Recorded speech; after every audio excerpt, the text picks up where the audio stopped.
Hey fellas, welcome back Hey, fellas. to the Fellas Show. We're here July 13th, coming off the... What are we coming off of? Coming off of no, it's actually a pretty terrible night. Yeah, I know. This week is brutal up until Friday. But I will say, Absolutely brutal. I'm very pleased with the amount of news we have to talk about. Somehow, Yeah, me too, actually. on a day with no sports, here we are. Yeah, there's plenty to talk about today too. Mm-hmm. We had the home run derby last night. Shout out my boy Juan Soto today, Mr. 22-year-old himself, who almost ended up winning it. But Pete the Meat Alonso, swinging his big meat around, just can't be stopped. This man, No, he it's can't. 35 home runs in round one. Insanity. Unbelievable.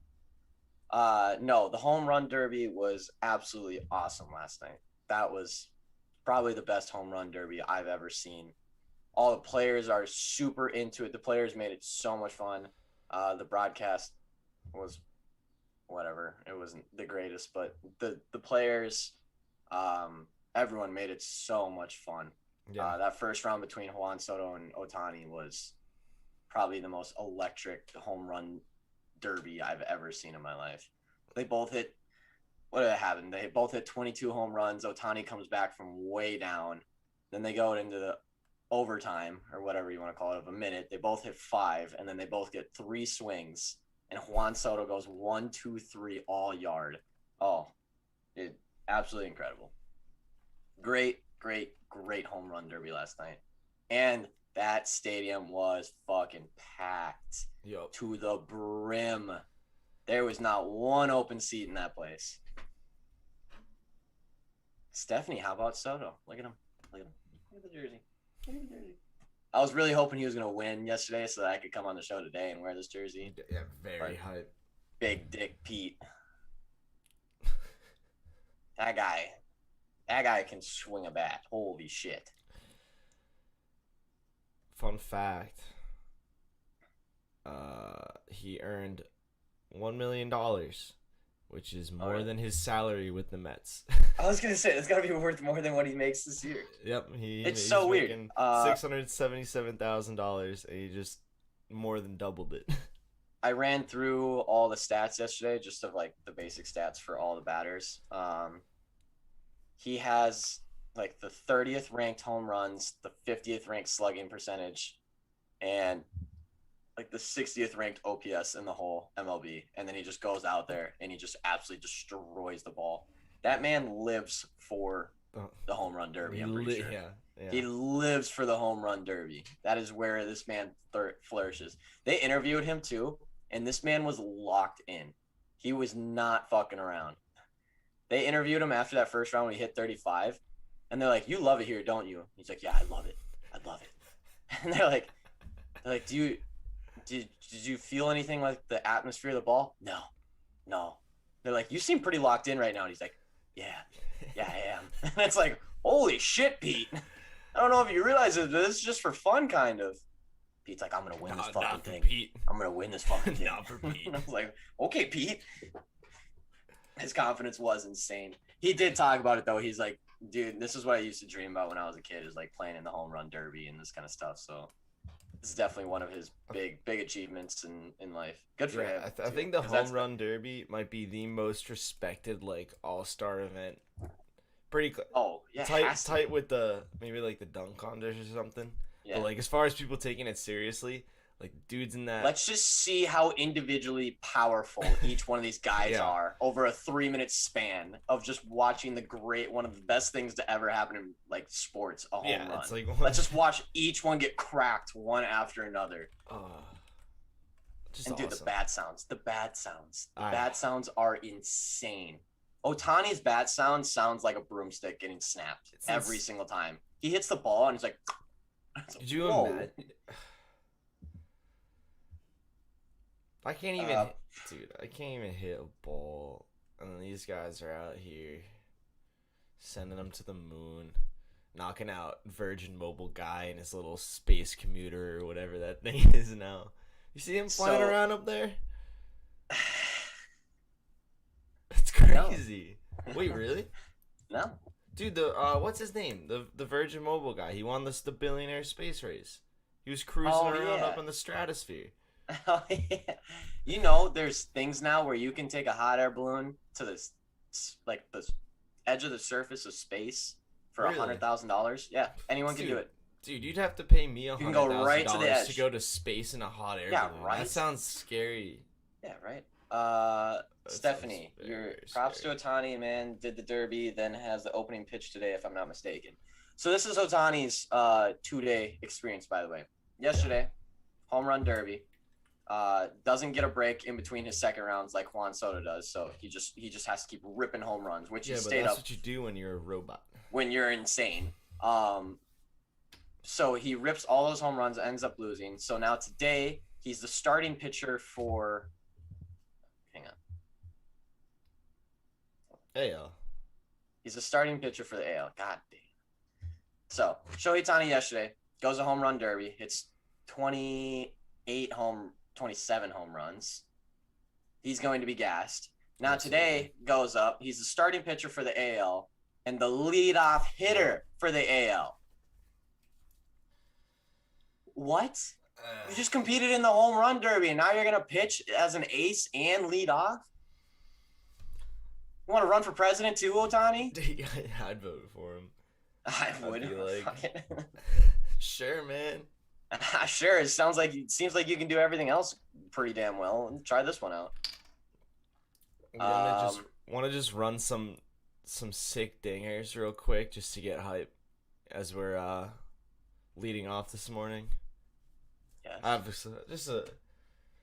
So it just says Pete Alonso won't stop smashing. Let's just watch him smash. 53rd with Brooke Aaron Judge's rookie. Oh my. Oh, wow.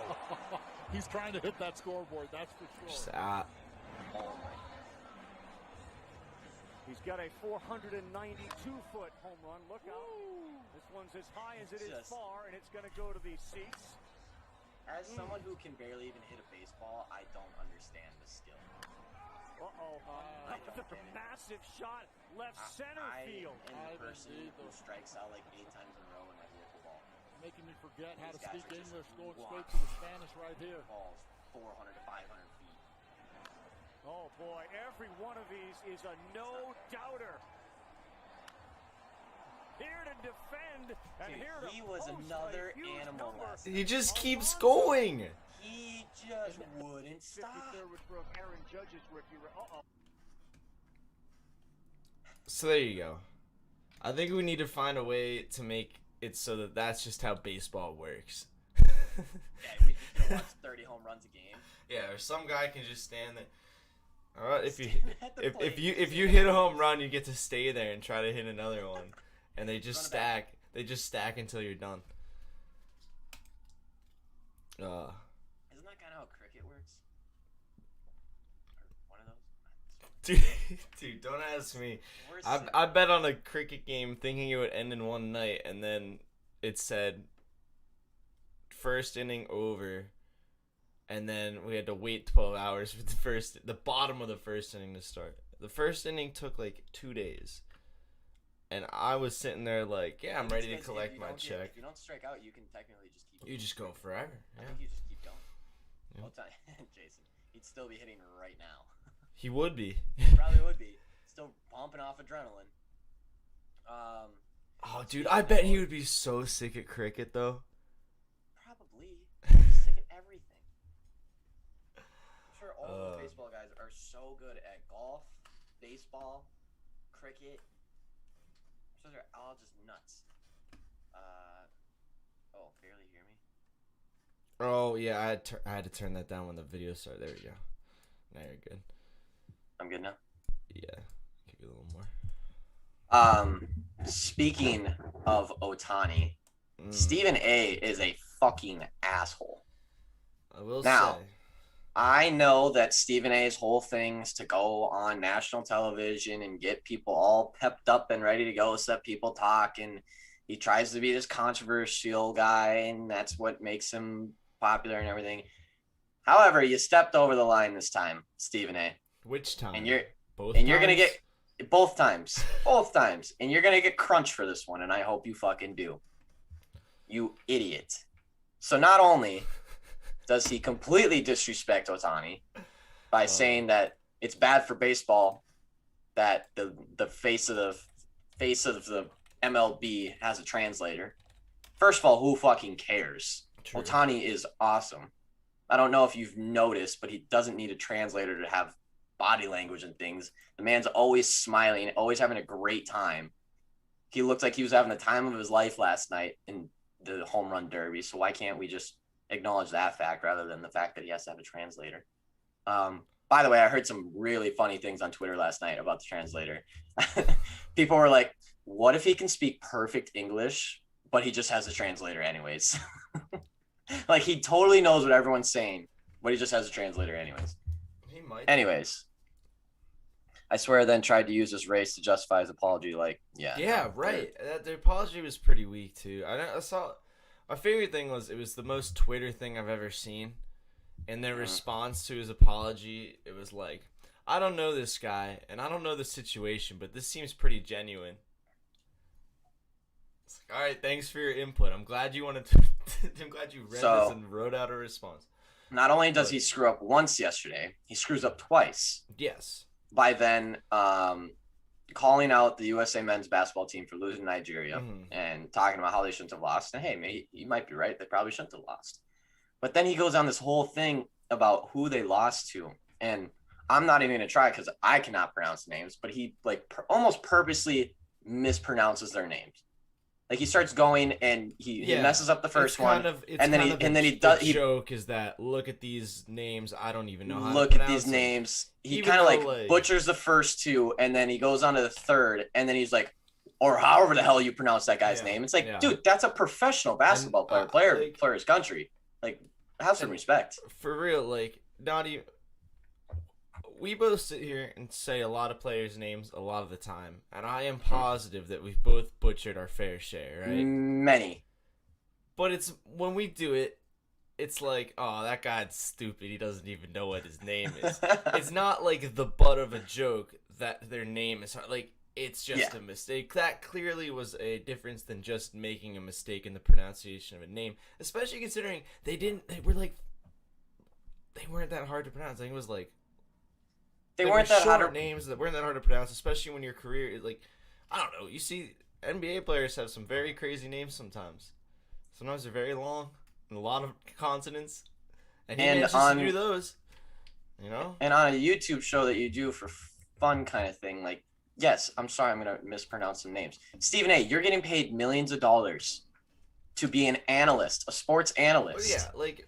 You're telling me you can't look up 1 minute before you go on the show and be like, hey, I can get their name. Like, I should probably know their name. But or even like I don't even think he should be expected to know how to pronounce every player on the Nigerian men's basketball team. Don't purposely butcher their names. Or don't say that as a reason that the team shouldn't lose to them because you don't know how to say it. Like, you know what I mean? Yeah. You can not know how to say their name, and it's like, all right, maybe you should have looked it up because you're a professional, but whatever. But then if you turn that into like, oh, that's bad. That makes it's a bad look. And then the Shohei thing was a really bad look. Yeah, it's just and to put his race thing, I did not like that at all. And sorry, like, even as a white guy, I'm gonna stand here and say it. And the Nigerian basketball team said the same thing. They're like, dude, respect your ancestors. Like, literally, like, what are you doing? Yeah, like, right. If there's one person on ESPN who's probably should be advocating for the Nigerian, because Stephen A. has been a huge advocate for civil rights and everything. He's been very good, very outspoken about it. He does that. They do that news show, right, on ESPN2 or whatever. That literally is just like a half hour long. It talks about like just black people in sports and everything like that. Like, does a really good job, but like, then what are you doing with this? Yeah, like, how are you gonna stand on that platform and do that? Back it all up. Like, come on. It's unfortunate. And like, I don't think it should be played as a race thing, but it was just, it was an interesting thing that I saw that I was like, yeah, dude, like, what are you doing? Like, this is what you've been trying to advocate for so long. And then you just totally disrespected a whole country and I think on national television. Thing is, like, both the MLB, I'd say the MLB and the NBA are probably the two most, global sports, especially that we have in the Oh, US. yeah. So Oh, yeah. when dudes from like all over South America, all over Asia have been coming to America and playing in the MLB for a pretty long time now. I'm sure this is not the first time there's been a really good player with a translator, right? Like You're correct. This has been going on for a minute now. Considering we had Yu Darvish, Yeah, the whole right? Yu Darvish thing Be not that nice long to ago you. when he first came. Be nice to you, dude. So think you can call that out after we're years and years into this thing, and the sport is becoming better and better because we have so many other. And the same with the NBA. There's dudes from all over the globe with all. Dude, I'm not like. We don't have to act like some two people don't have like last names that are hard to pronounce. Sometimes you look at it and you're like, dang, I think I'm gonna butcher that one. But when the NBA is composed of people from all around the world with names that come from so many different languages and like lineages and have all different pronunciations and phonetics, like you just have to accept that. You can't be like calling it out, making it a big thing, because it's not. It's more than just it. Yeah, it's more than just a mispronunciation. It's just his laziness and his reaction to it. Yeah, it's so just, terrible. It's so meant terrible. to be disrespectful when, in reality, like everyone's.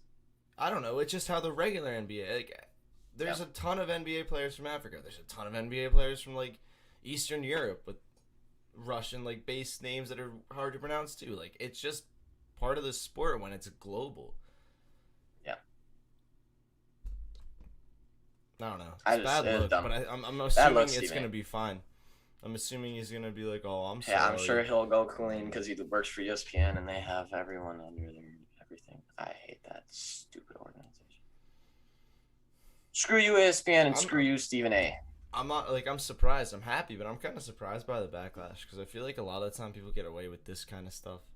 So I'm happy that there's something going on, but... Me too.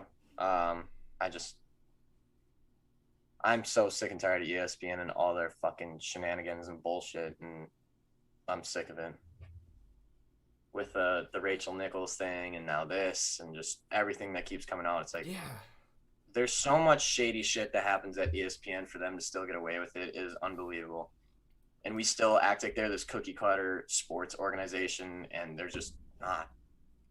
And plus, it's like I feel like anyone in the sports world would be like, they would be their dream to go to like ESPN or something similar. Like, that's the top level of sports. Yeah, it's the top level, and then they just pick it up on its head and smash it. And it's like, what? They can't find anyone better that just won't say that kind of stuff and won't do this kind of stuff.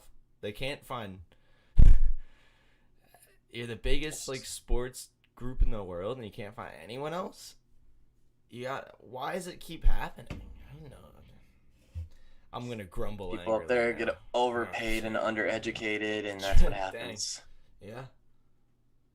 Yeah. I'm not even saying I should be there, but damn, No, I could do a hell of a lot better job than saying that the face of the franchise in the MLB shouldn't have a translator. I could do a hell of a lot better than saying that these guys with no names are beating the USA. Speaking of no men, qualifications, but I'm not racist, so yeah, is that good enough? Yeah, and the fact that he played his race into it was like, dude, what just the doesn't. fuck are you doing? It's just clawing at something. I don't think he Yeah, knows like, what he's what saying. I was- doubt what he was even wrote that? that. Like, I don't think he wrote that out. I think it's just clawing whatever. Probably will get a couple people appeased with it, and everyone else will forget. And it's like, no accountability. It's whatever. Just apologize and move on. Just in a believable way. Just like a legitimate apology. Yeah. Could you imagine? But to piss off two races in two countries in one day, that's day, a hell of a that's job, insane. Stephen A. Hell of a job. You literally pissed off two different continents in one day. That's very impressive. Yeah, that's efficient, dude.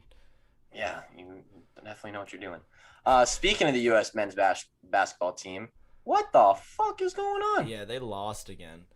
They lost again, and they were up a decent amount to Australia too. I think they were up 8 going into the fourth, and then they lost 91-83. They lost. Yeah, it was. Greg Popovich said, and I quote, "I thought we got better tonight." After a short time together, there's a lot of things that have to be covered. Now, I agree with that 100%. And hey, Losing Nigeria, a little bit unacceptable. Losing to Australia makes a little bit more sense. The Australia team does have, bigger names and like a more talented. They have a roster. good squad. Yes, Not that Nigeria do. doesn't. Clearly no, they do. But they, but like you have, Matisse Thibel's second team all defense. Yeah. Like there's some Joe Ingles. We all know he's the man. We all know he's the He's GOAT. the man. He was okay, but Matisse actually was balling out for Australia. I heard he had a huge game. I didn't get to watch it because I was stuck on a fucking run. He blocked Durant. Like, you know what? We're watching the clip. All right, I'm excited. I didn't know he blocked Durant. Oh yeah, it was like it was beautiful. Here, I got it. Let's go. I'm getting quick with the vids. Bam. Look at this. In the isolation situation.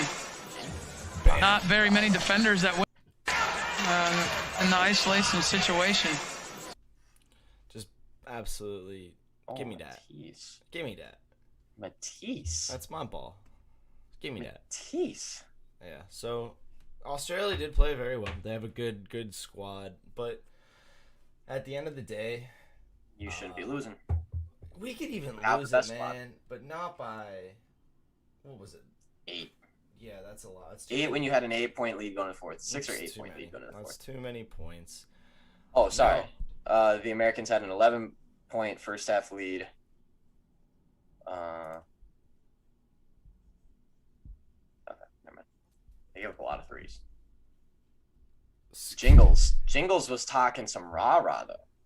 I mean, not really rah-rah, but... Yeah, because he's a troll. He's priding himself, though. Yeah. He said, quote, "We walked into this game expecting to win. No disrespect to them. They're a hell of a team. Obviously, the guys they've got on their roster and Pop standing up there is always nice to see. But we came in here expecting to win the game, and that's what we did." All right, Jingles. Dude, no, he's just confident, man. That's what I like to see, though. I'm like, damn, all right, Jingles. Australia for gold. Pop. Yeah, maybe.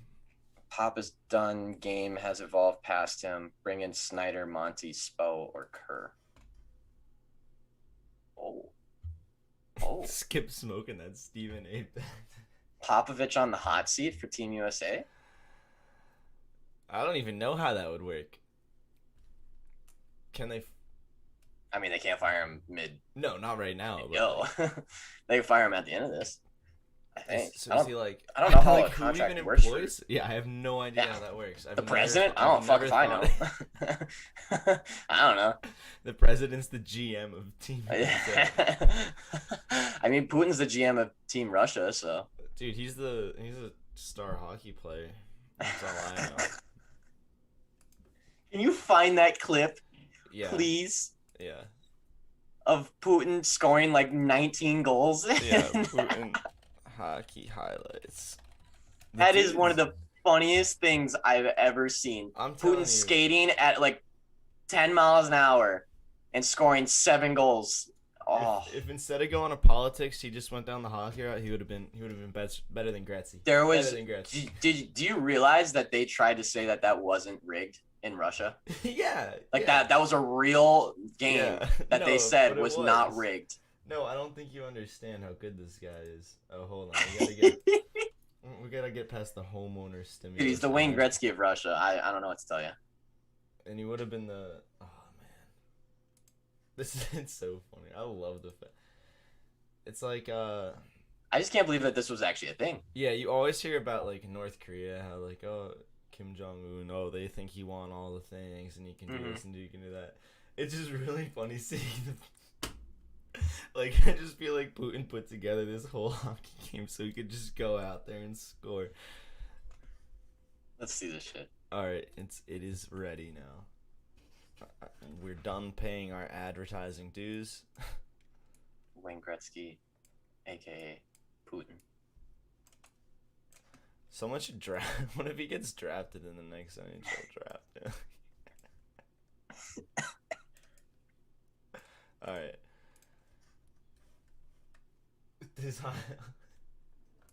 All of his goals. He scores so many, there's a minute where they're just goals.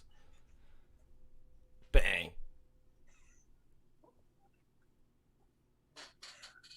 Look at this one. Oh, top cheddar. It's funny because he's like off balance when he shoots. I know. He even gets a different helmet. He's so oh man. What a legend. He gets the white helmet so the other team knows not to hit the guy in the white helmet. Yeah, or you will never wear a helmet again.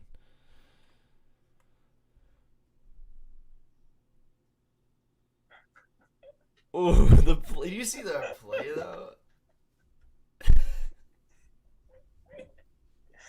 Oh god. And he's like, "Oh, I have to do better. I have to pretend I want to do better." What a terrifying man that you actually let him do things like that. Yeah. And try to say that it's not rigged. It wasn't rigged. Well, it wasn't. I don't think you understand how good this guy is. So funny.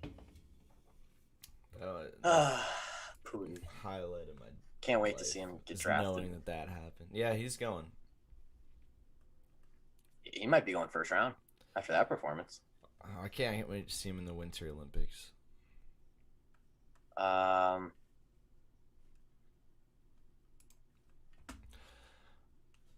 Do we want quick break, or maybe? I was just reading a tweet from a Nigeria basketball team. Oh, they actually comment? They actually quote tweeted Stephen A. This is in a 1-minute clip that Stephen A. says this is exactly what needed to be said about Team USA when he screws up the names. He actually had posted a clip on his own Twitter of him screwing up the names and everything. Nigeria basketball tweeted it, a 1-minute basketball clip with no basketball analysts and pure disrespect to the names of our culture. Do better, please, Stephen A. Smith. This is low, even for you. That was at 2:33 p.m. And then 4 hours later, Nigeria leads the fourth ranked team in the world by 24 points in the fourth. Maybe they will learn our names now. Replied with we don't subtweet, so yes, we are talking about you, Stephen A. Smith. Wow. Stan Okoye? Okoye. Most disrespectful thing I've heard in a while. Stephen A. Smith is violating over 200 million Nigerians with statements like this. Those 3 men that he mentioned worked way too hard to be dismissed like that. Say our names properly or don't say them at all. See, yeah, that's what I'm saying. Like, Josh he made it Okogie. a clip. Like, that's the joke. Yeah. He's like, this is the joke. This is funny. And it's not. Yeah. Josh Okogie, you can critique the other team without disrespecting us. Put some respect on the flag and the motherland. Don't forget where your ancestors came from. Oh, that's where I saw it. Josh Okogie says it. Don't forget where your ancestors came from.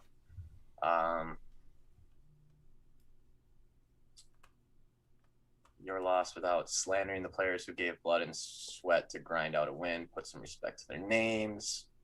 Yeah, people were pissed. Did he even apologize for that? Because I know he apologized for the showy thing. I don't think has he even said anything about this? I don't know.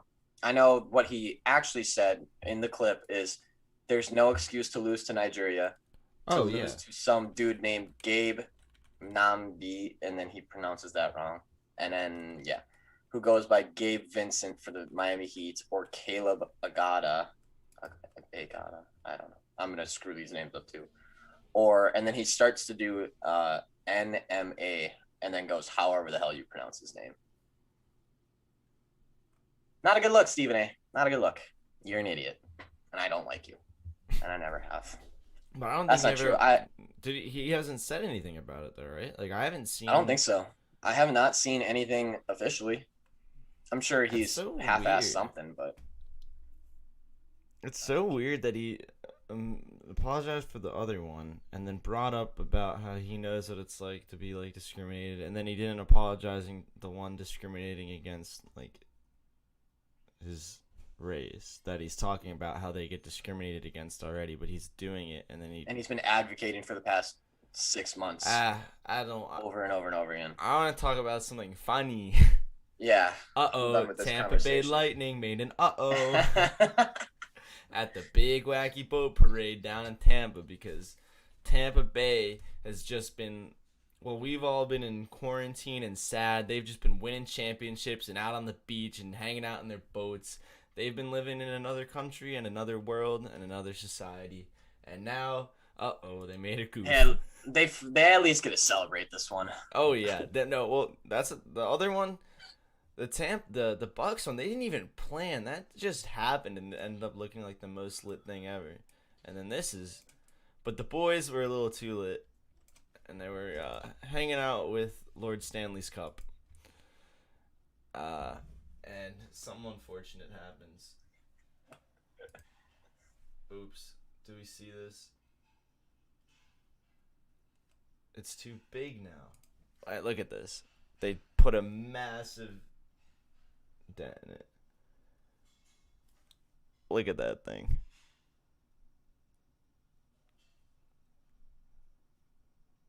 How do you do that? That is a massive dent. How do you do that? I want to see if there's the. It has to be sent to Montreal to be repaired. Yikes. But the Cup tour will begin as scheduled next weekend. So now this thing's got to go up to Canada, all the way down, all the way up, all the way up, down, from up down in Tampa Bay, and then from all the way back down up, and then go on tour and probably get dropped again. But dude, I cannot believe how badly it was dented. At first, it looks like it's on purpose. It's like the whole top. Like, how? And you know how much shit has been done to that cup where it hasn't been dented? Like, those players abuse that thing when it goes on those tours. They do everything out of that cup.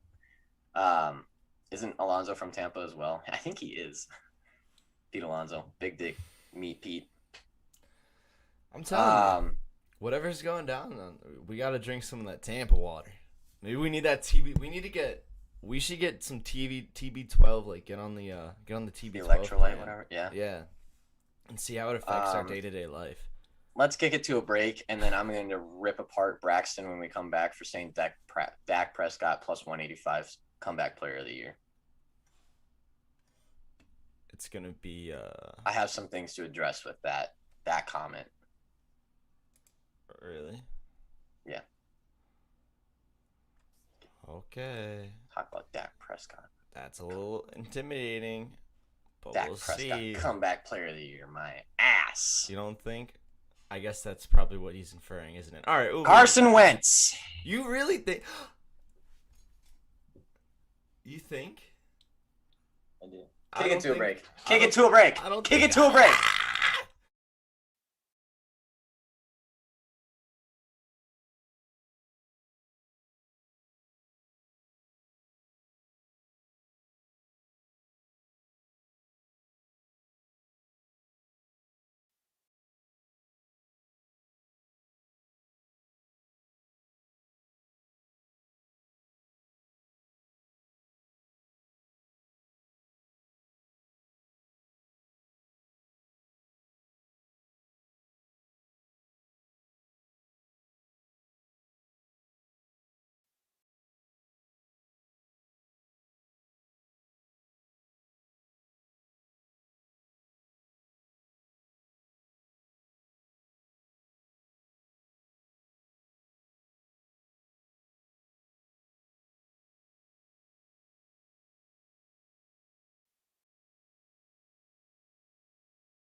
Fellas, we're back.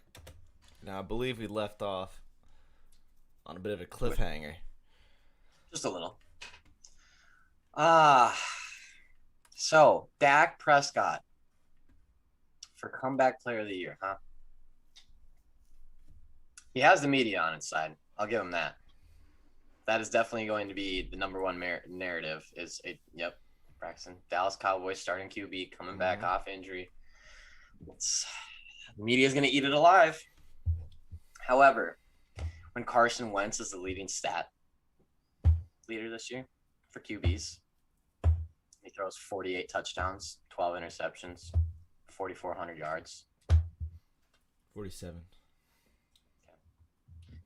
No. There will be no argument of why you can't give him comeback player of the year or MVP, whichever one you want. So here's the thing. Call me Stephen A with that hot take. I just don't know if Stephanie, nope. First of all, nope. I just think everyone would feel bad if they gave Carson the MVP and the comeback player. That's why I don't know if it's for sure that he'll get the comeback, because he might. I don't know. Too much attention at the awards. It's a lot. It's a lot to carry around. He's got a baby or whatever, maybe. Dak, this is just like how every year the Cowboys are going to win the Super Bowl, too. It's like, yeah, it makes sense until you remember who's on the team besides Dak. There it is. He will throw for probably 450 yards. Yeah, a game, and they'll probably go like 4-13 because there's not a single other player who's willing to do anything on that squad. Can't wait. What was their over-under wins set at this year? Like 10? Too many. Because he Way could put up many. 40 points a game and they'll still lose. We saw it last year. We'll see it this year. He might win comeback player of the year. Who else would even be like... Now that I think about it a little bit longer, he probably will. Yeah, he probably will. Who else would even be like kind of up for that? Carson is the only one I can really think of. Saquon, dude. Saquon could get yeah, I didn't think about Saquon. Wentz is plus 1,000, so you can snag both, make money either way. True. Just like Joey Burrow could be comeback. Oh, Joey could get it. Sam Darnold could be comeback. No.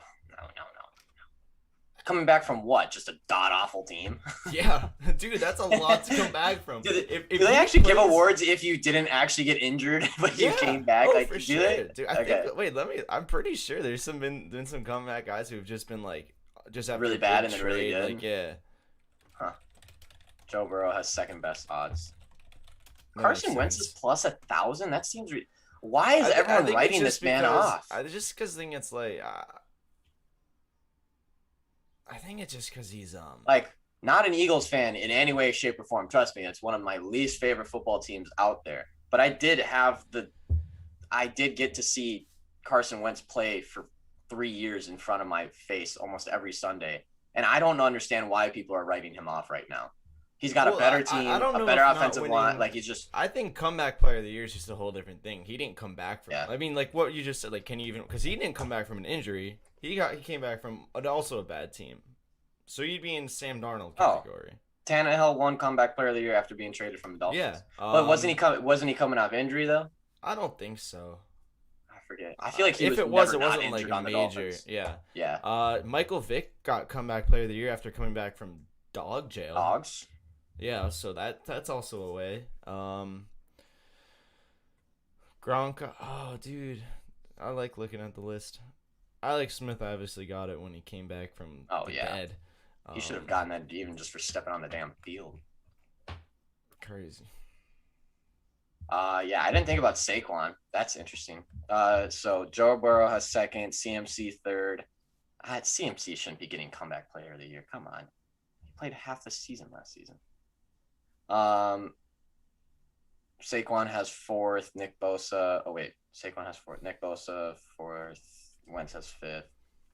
Darnold, German, and Jimmy G are all tied at seventh. Jimmy G. No, just a bad Adam Gase-led Dolphins, pretty much.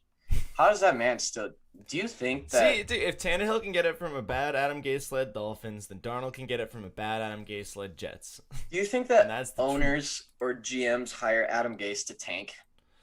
Well, he's like a college... Or he's like a high school assistant or something now. He went... I think that was the last straw. You think so? You don't think he'll get another job? Maybe in like 2 years. What is he doing now? I just saw this actually. What is he doing now? He shouldn't be doing anything in football ever. Well, I mean, he was just the offensive coordinator Did with the CMC only Peyton play 3 games Broncos, last and season? that's it. Did CMC miss that many games last season? I could have sworn he played in like 7 games. I didn't realize he got hurt that fast. Didn't he come back at the end? I'm so confused.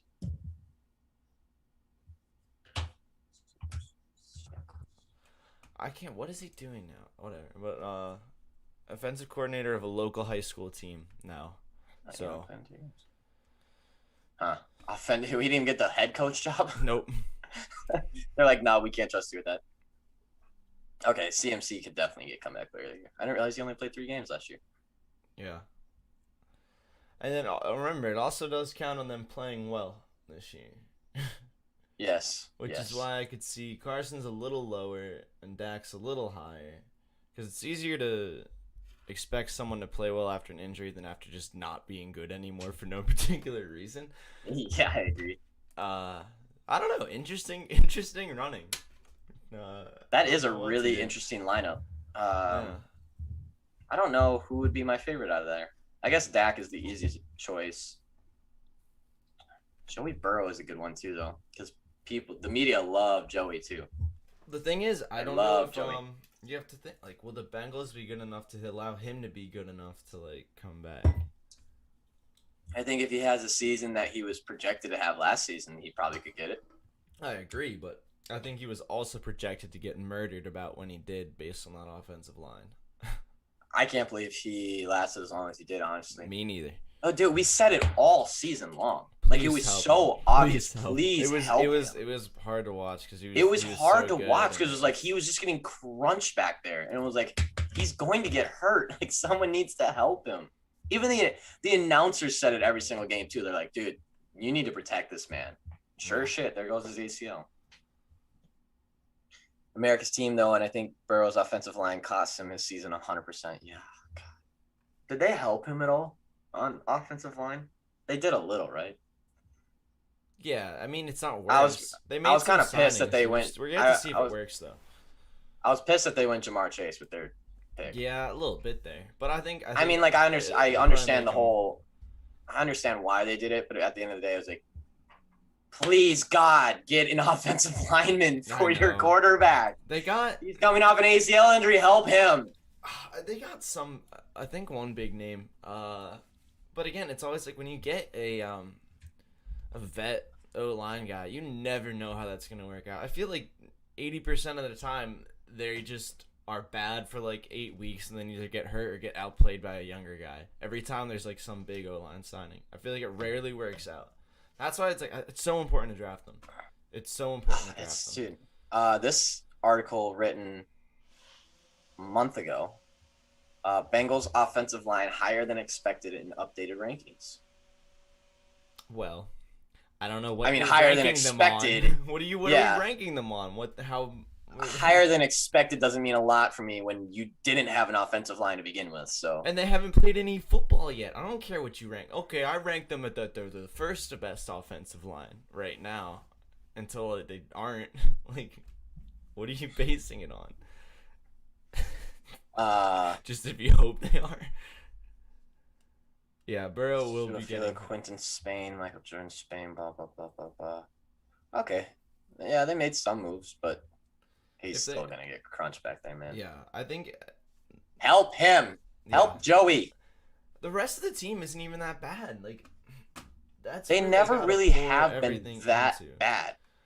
The last 2 years, yeah, they've been in a valley, but before that, they always were consistent. They've kind of taken a dive recently.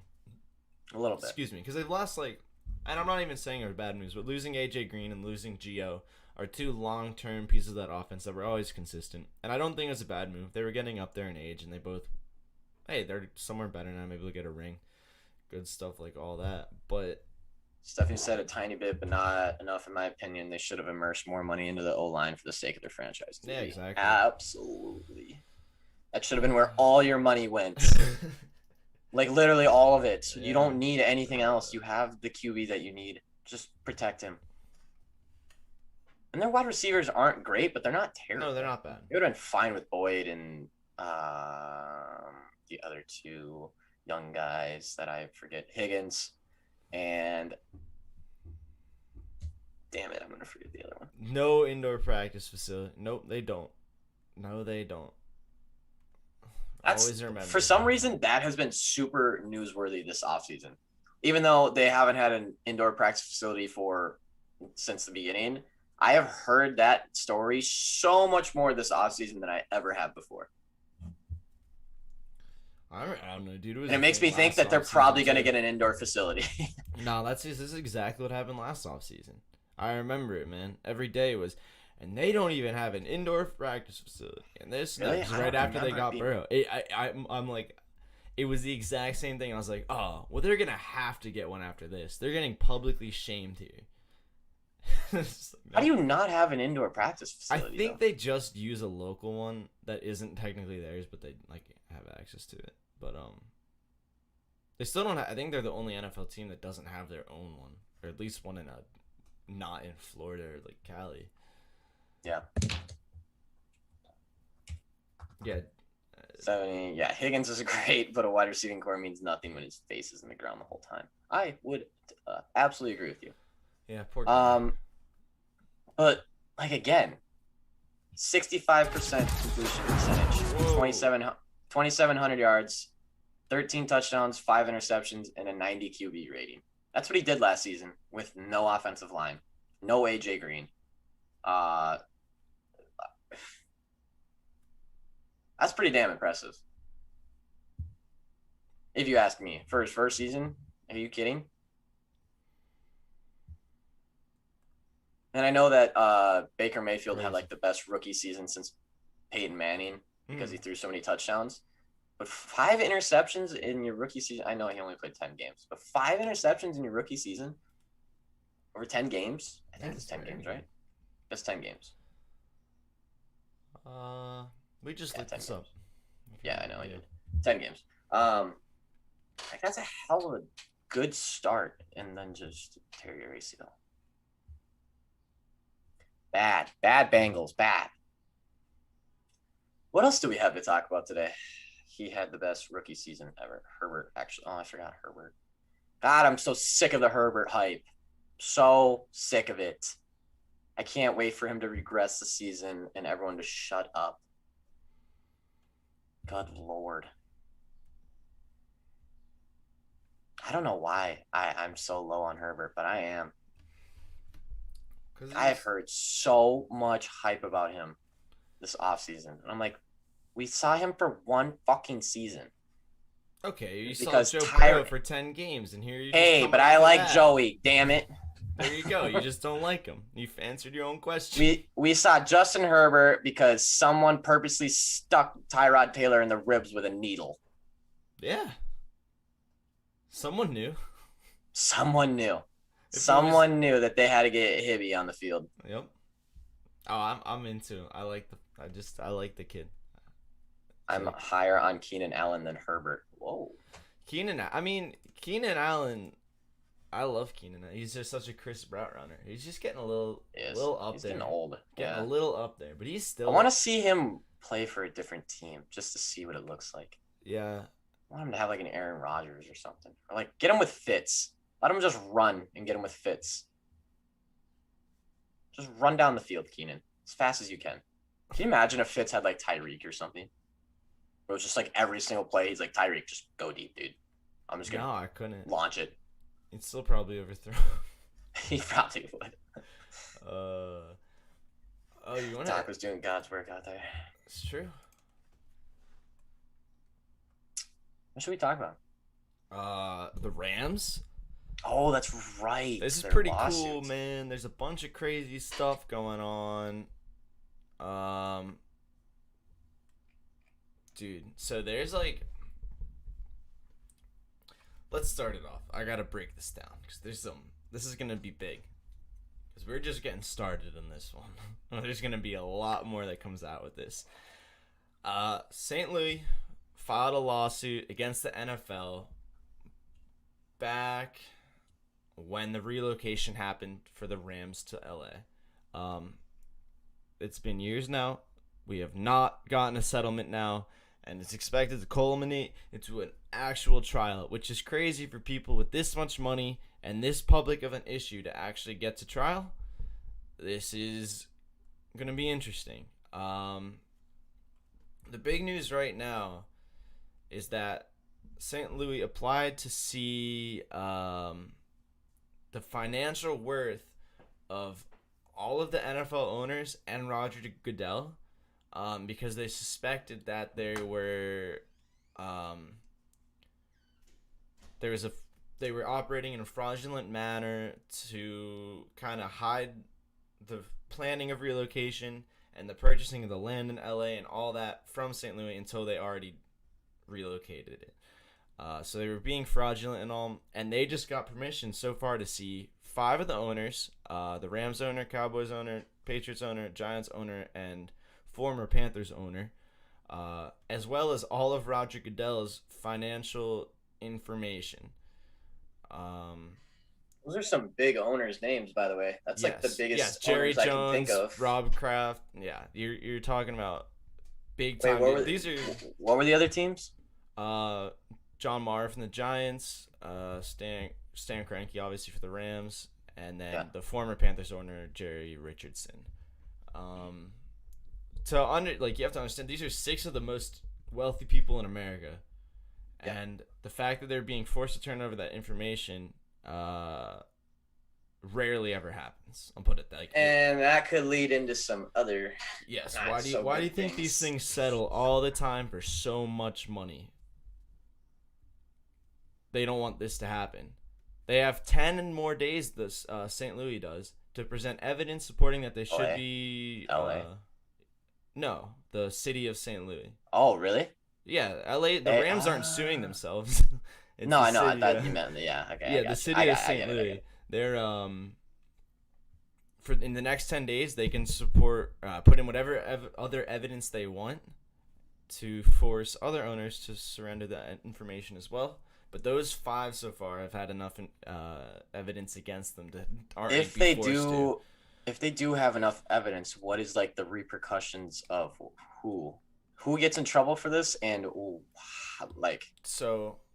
kind of trouble are they getting in? The information that they gather from whatever they find, right, is going to basically be mostly relevant to the punitive damages for the NFL and. Yeah, just the NFL. The NFL is the one being sued here. So it's a shitload of money. Yeah, it's gonna be if they decide that the NFL and any of the owners operated in any way that would any kind of fraudulence, any kind of sneaky stuff.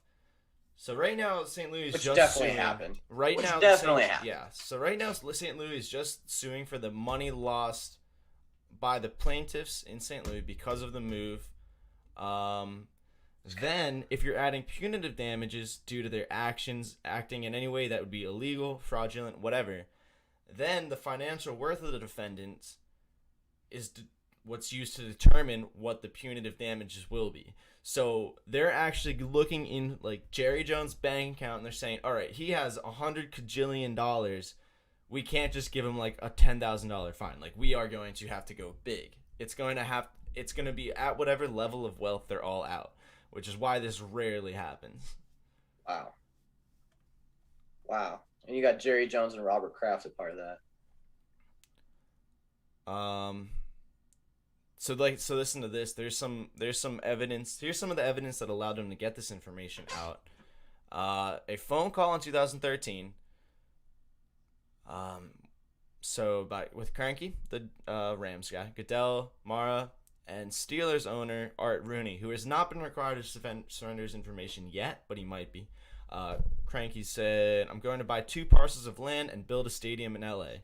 This is when he still owns the Rams in St. Louis.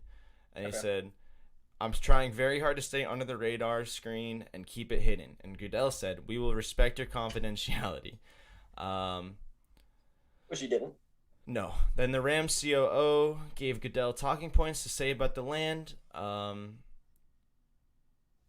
So Goodell already knew that this land was intended to build a stadium. He said, but then then Goodell came out and publicly said Stan is a very successful developer. He has billions of dollars of projects that are going on around the country in real estate development. So I think instead of overreacting, we should make sure we do what's necessary to continue to support the team locally as the fans have done in St. Louis, and make sure we do whatever we can to make sure that team is successful in the St. Louis market. There are no plans to my knowledge of stadium development. After the phone call where he said, I'm building a stadium here, and he said, I'll keep it confidential. Hey, at least he kept it confidential. So yeah, he told the truth to Mr. Cranky, but he did not tell the truth to everybody else. Imagine that. So unlike Roger. Jerry Jones also admitted during his deposition that he urged the Rams to get moved. He urged the owner to move the Rams.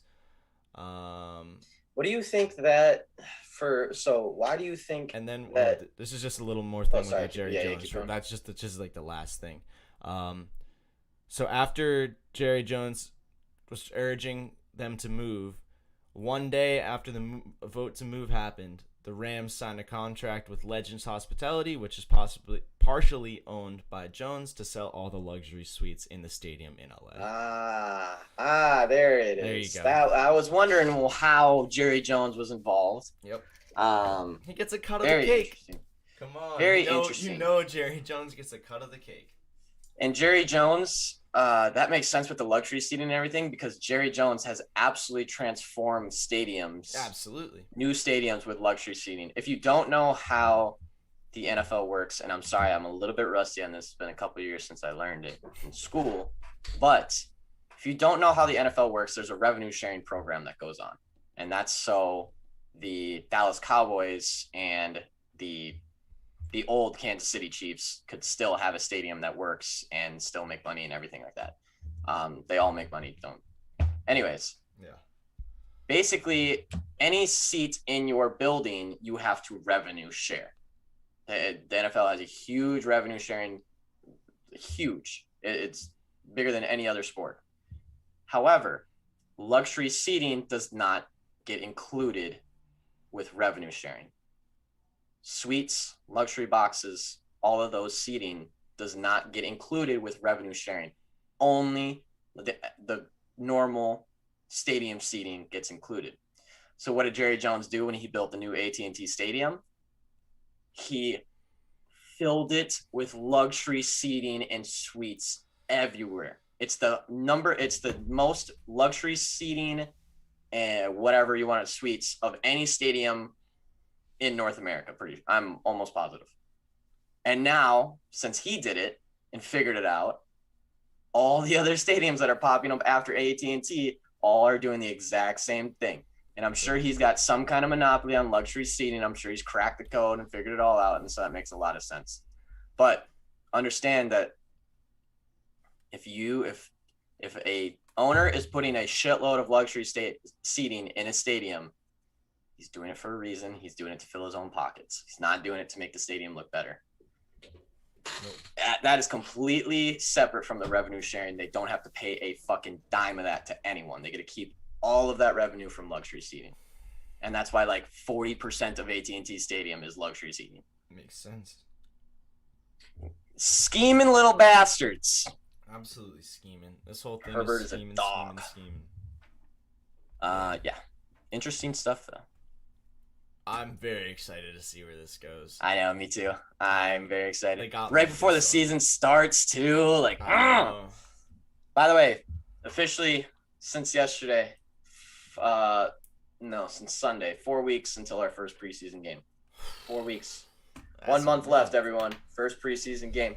We're almost there. We've almost made it. We can do it. College football's right around the corner. I can't wait for Maction again. Oh, Maction.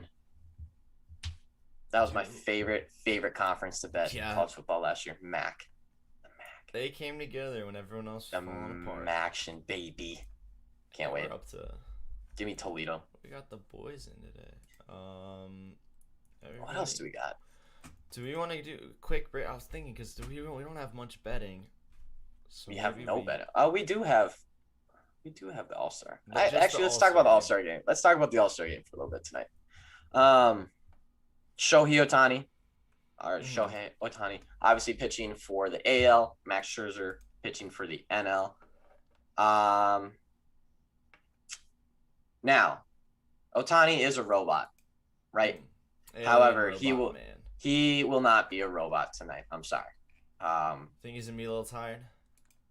Great pitcher, but let's not forget that he's new to the league relatively, which I know doesn't mean much because he's doing better than everyone that's ever been in the league ever.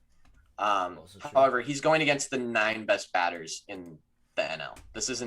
He's not going against the Mariners tonight. He's going against the 9 best batters in the NL. Right. Let's not forget that he swung about 50, 60 times yesterday, hard as he could, with very little break in between. You could see how gassed he was because you're in Colorado. It's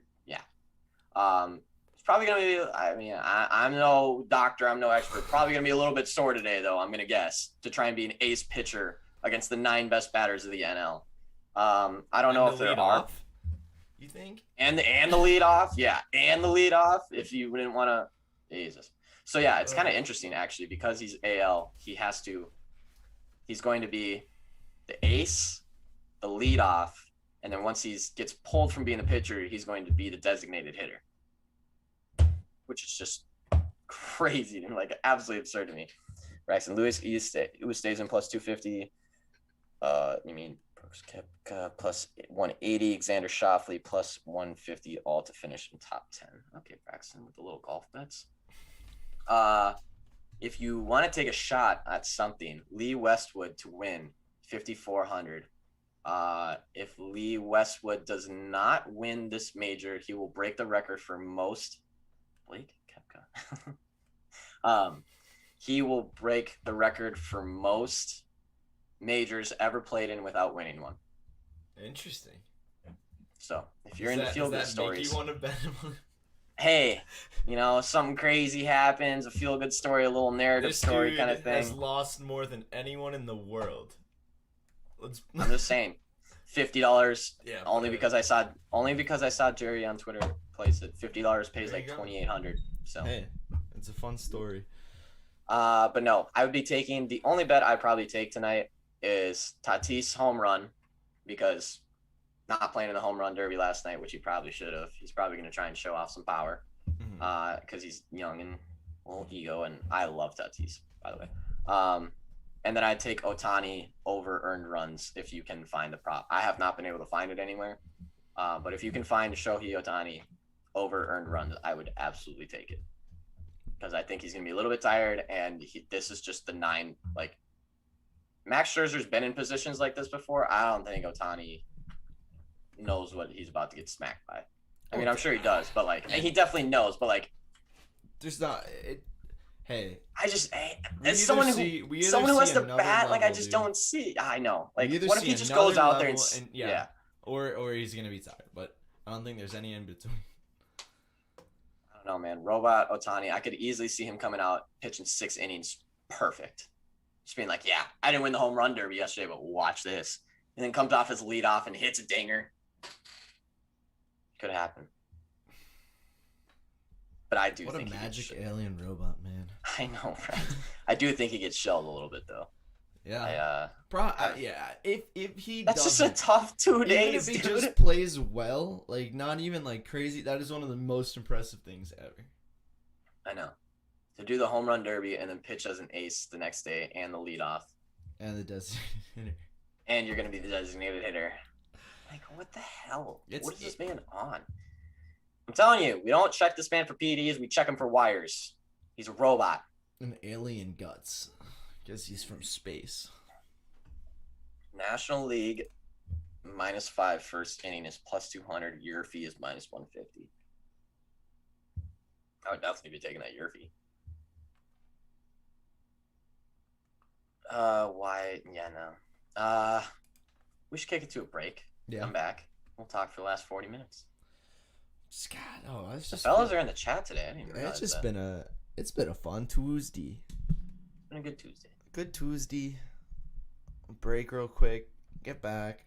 We'll be right back. Chat. We'll chat. Tell us how you are. Go!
Fellas. We're back. I have a story I want to talk about that we talked about yesterday, the day before. No, it was yesterday. Duh. Yeah. So the whole Barkevius Mingo thing. If you don't know what's going on with that, the Atlanta Falcons Barkevius Mingo has been arrested for indecency with a child. There was really no details yesterday, or over the weekend, but now there is a little bit more. Apparently, Barkevius, I think I'm saying that name right. Barkevius Mingo's lawyer is pissed at the Atlanta Falcons for releasing him. Okay. The article says, "We are extremely disappointed in the Atlanta Falcons' rush to judgment in terminating Barkevius Mingo's contract before gathering all of the relevant facts and prior to my client having his day in court. Mingo's lead counsel, Chris Lewis, said in a statement given to ESPN's Adam Schefter, the accusation against Mr. Mingo is a lie. Barkevius knows it. So does his accuser. Mingo, 30, was released by the team Saturday after the Falcons were made aware of his arrest on the second-degree felony charge. Second degree, not third, second. According to Tarrant County records, Mingo was released on $25,000 bond Friday. Okay. So before reading that, before the last go was how Eric is when I'm in his DMs telling him to bet a Royals first five. So true. Anyways, Barkevius Mingo has been released from the Atlanta Falcons before his day in court. His lawyer is very pissed about it. Now, part of me understands, is a little bit upset about it before, he's been tried, especially if he actually is innocent, everything like that along those lines. Now, that is before I read further on the article and got more information about what actually happened. Again, I'm not here to accuse. I'm not here to accuse. That, though, like, players get released on the accusation of stuff a lot. Yeah, but like, fair point. Sure, yeah. He didn't get his day in court. You already released him. Sure, but at the same time, it was an accusation of child indecency. Yeah. I think there's a couple problems with that. Mm-hmm. But again, I can see your side. And then and then we keep reading, right? The charge carries a maximum penalty of 20 years in prison under Texas state law, according to the state penal code, and indecency with a child sexual 17 years or younger. Yeah. Okay. So me thinking, let's give the guy not a break, but like, hey, maybe it was a 17-year-old who we thought was 19 or 21 let's hear the or situation. An arrest warrant obtained Monday by ESPN details the allegation by a then 13-year-old boy who says Mingo pulled at his underwear and touched him inappropriately in July 2019. The boy says he and a friend were staying at a hotel with Mingo after a trip to an amusement park and restaurant, according to the warrant. 13. This kid's now 15. And the fucking lawyer says his accuser knows he's a liar. You're calling a 15-year-old boy who says he was touched and grabbed by this person. You're calling him a liar. So why was he going to the amusement park and the restaurant and the hotel with the guy? And what is this? Lewis said his client will be fully vindicated when the truth comes to light. When that happens, the true motivation of the accuser will be clear and what's the little boy's motivation? What is his true motive? I just feel like, why would you have two 13-year-old boys in your hotel room in the first place? First of all, why? Bad look. I want to know more information about that. Hey, I'm no lawyer. I'm not a cop. I'm not going to accuse you of any crimes, but that's a bad look, dude. Yeah, and it's a 13-year. This isn't a 17-year-old girl who said she was 21 that you met at a club and just was lying to you. No, this is a fucking 13-year-old kid. No, not that that's right. No, I'm not. No, that was not where I was going with that. But this is a 13-year-old boy. It's just there's no. Wow. And your lawyer's go-to was, this little boy cannot be trusted. The true motivation of the accuser will be clear. What is he? I forgot when I was 15, I just made up allegations about being touched so I could get millions of dollars from fucking NFL players. Yeah, I forgot that was my first go-to when I was that age. All right, I'm going to find out right now what this situation, how. There just doesn't seem like there's that much information about it, which sucks because I really want to know what the fuck's going on. And the fact that this lawyer actually thinks he has a case with this, which I don't know how else you treat this kind of thing, but you better be going to prison. You better be going to prison for a while, too. Give him the chair. My blood is boiling right now. Yeah, Stephanie, I can't imagine how you'd feel about this, actually having a kid. I'm already pissed about it, and I don't even have a kid, so can't imagine. So, and again, I don't want to be quick to jump on the allegation train, but holy shit. Oh, okay. So this is actually how it went down. Wow. Okay, so this is a little Intrigued. bit in depth. Got it. But so this actually just came out. This came out like Where'd you find it? this is on it's from ABC in what country? In Texas. Because it happened in Arlington. The actual Okay. thing. The Arlington Police Suppressment. The Arlington Police Department is who arrested him. That's why it's in this. Okay. Okay. He turned himself in after bond was set $25,000, released on a bond. So he was invited by his best friend to stay the day with him and Mingo. Mingo is related to the victim's best friend. Documents say that Mingo took the pair to Six Flags on July 4th, 2019, and paid for everything, allowing them to purchase whatever they wanted online from the Nike store and took them to dinner. This allowed them to get their probable cause warrant because it amounted to what they defined as grooming behavior. Okay. Then, this is weird. At the end of the day, the group went to a hotel to sleep, but at some point overnight, the victim noticed Mingo was in bed with him. And then, what you said, pulled down pants, touched inappropriately. Follow-up statements during interviews between police and the victim. All the follow-ups, everything were all consistent. No changing stories.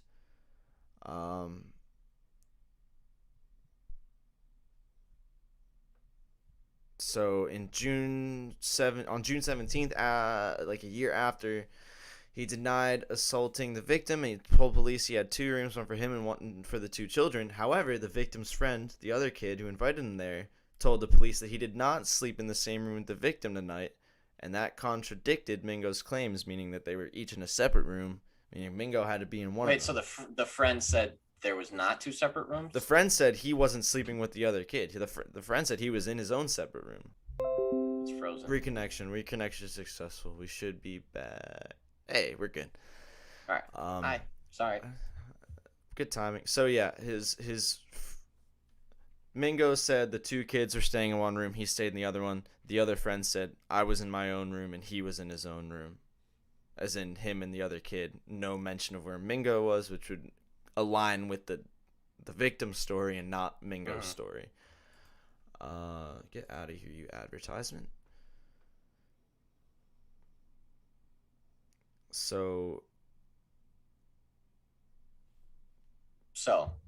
when it comes he says that the Mingo's attorney Lucas Garcia said that he's a victim of a false claim, and we believe this is motivated by money or some other ulterior motive. We are confident when the truth comes to light. And the problem is that the only thing that hasn't matched up in this story is Mingo's claims. So Mingo says, I was in one room, the 2 were in the other room, and then the friend goes, I was in my own room. Mm-hmm. Yep. Okay. Which means he had no idea what was going on in the other room. But Mingo said the 2 kids were in their own room and he was away from them, which is not gonna make sense with that story.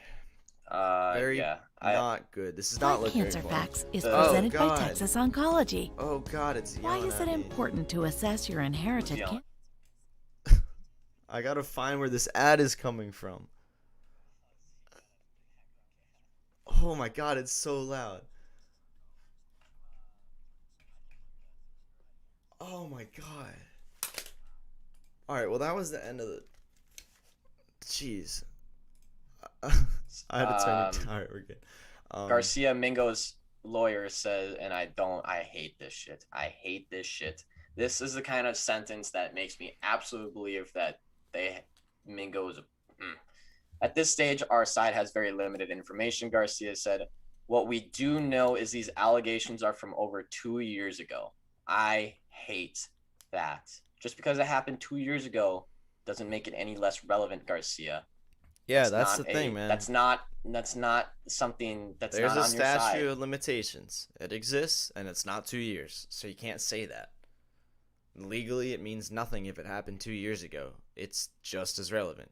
Also, it's a 13-year-old kid. Like, it's one thing to say, like, there is no limitations when you talk about this kind of shit. Like, you could that say could happen like, 10 years ago, and you in still have a case. You can't understand why a 13-year-old kid might not even know what happened, let alone feel comfortable coming forward with it. Like, come on. If that's not, and now you're accusing that everything, now 15-year-old kid as a liar. It's you're money. A fucking bitch. Who would think then? Like, what kind of plot is this? To 2 years after going on a thing and getting a bunch of stuff from Mingo, who would think that then? Okay, now let's say that he came in. What? How's that gonna be? How they try to like? That doesn't make sense as like a plan to extort money from someone, right? Yeah. It's a very specific scenario. I don't know. I'm not a lawyer. I'm not a con artist, and I'm not a rapist, so I can't tell you what the fuck's going on here. But I'm very excited, or not excited. I'm intrigued to know more about the situation, and I would like to see how this all ends. And hopefully it ends with the right things happening. Yeah, well, they don't have any kind of. They have nothing. All they have nothing for this guy. I mean, he's going to go to jail forever, or for very, very, very long time. I think the good thing the Falcons just released him. I'm glad they didn't wait any longer. That would have been stupid. Unless if I would have heard that exact same report of my brand new signed player that touched a 13-year-old boy 2 years ago, I would have cut him immediately. 2 years isn't that long, man. If you end up being completely cleared and it ends up being a totally false allegation that was a money ploy, absolutely, I will sign you back to the exact same contract that I fired you from. Absolutely, 1,000% I will. But right now, I would cut his ass immediately until that case is completely done. And the only way he's getting back on that team is if there is absolutely 1,000% proof that was a false allegation. Yeah, there's absolutely it's obviously with something that is from a little bit ago, from a couple years, you're getting a lot of just kind of do stories match, that's about all you can use in a situation like this. Do people's stories match up? Whose story's changing? And the only one who doesn't match up and who doesn't seem consistent is Mingo's. Somehow the 15-year-old boy stayed consistent in his big made-up lie to get his money, right? Like, no, it just, excuse me. Pretty sure this happened. I can't. Yeah, I'm going to lean on the side of this probably happened, but again, I'm no lawyer or I just imagine gonna stay out of it for now, but I definitely have my strong opinions on this one. Dude, and definitely have my strong opinions of how this is gonna end. Just like and how if you're an NFL player, can't you think of anything better to do than take two little boys to Six Flags and groom them so you can touch them in their sleep? Can't you think of anything better to do with your money? Dude, it's just I don't know. What a waste, man. I would think that no matter how much money you have, you don't do that, but dude, it's a waste of like. Being lucky enough and being talented enough to go do something that great, and then being a stupid idiot and wasting I hate it. I hate to see it. Again, I'll have more opinions when this story is done, but boy, do I have my strong opinions right now. Dude, yeah. I hope everything that needs to be done is done. I agree. That's a good way to say it. Moving on. That definitely got my blood pumping a little bit. That shit pisses me off. I don't like when anything like that happens, but when people try and cover it up with just dumbass shit, makes me angry. Don't like it. I want to address. Go ahead. Yeah, go for it. Go ahead. No, go ahead. I want to address gambling Twitter yesterday because holy shit went down. There's a big group of like the big the big boys, the big gambling boys on Twitter, like the Dead Prezes and the Lear Locks and the Alpha Dogs. They all got tons of followers, tons of engagement, tons of people that sign up for their stuff, whatever. One of those guys, one of the lower ones, that's kind of a part of that group, just absolutely went off on them, saying how they're scheme artists, like they're all this shit, had screenshots of shit, which I didn't think was that damning. Like, I know. I have my opinions about a couple of those guys, and I can see what they're doing and know that they're not being totally authentic about who they are. But, wow, some shit went down. And all I have to say is if you see that shit on Twitter, get off of Twitter. Don't look at it. It's stupid. There's probably some truth behind some of it. There's a lot of scheme people out there. But just don't be involved in it. Go away. It's why the fellows will never come after someone, and because it's stupid. It's fucking Twitter. So just be nice to each other. I hope that whoever needs to be exposed gets exposed. But, man, that was tough to read yesterday. I was like, holy God. Everyone's picking a side, too, and I'm like, everyone just shut up. God, there's no bets for one day, and everyone loses their goddamn mind on gambling Twitter. The one day there was no betting. Broke down. Yes, Stephanie. Let me know who's being traded at the deadline for every single MLB team. Braxton, you know I can't do that. Do the Yankees buy or sell, though? That's the real question. Do the Yankees try and make a push, or do they sell? I don't think the Yankees are selling. You don't think so? Nah. You don't think they're gonna move house? Nah. Yankees always buy? What They question always is that? buy. Yeah. Not when they're almost 500, they don't. Yeah, they're almost 500. That's why they have to buy. I really don't want them to. I would laugh. Yeah, that's like their thing. ass They just off. have so much money, though, and they just are willing to pump it all into whatever. So. Yeah, but if they pump any more in, they're going to be over the luxury tax, which I know they don't want to pay this year, because I know COVID hit them hard, as they did everyone. They don't care. They will buy more and more and more. Well, they're 1.5 million clear of the salary cap, right, or the luxury tax right now. So if they go over, they're going to have to pay it. They're 46 and 43. They're 8 games back of Boston, and 6.5 back of Tampa Bay. I don't see Boston or Tampa Bay, and they're tied with Toronto, who I would say is trending in a better direction than the Yankees right now.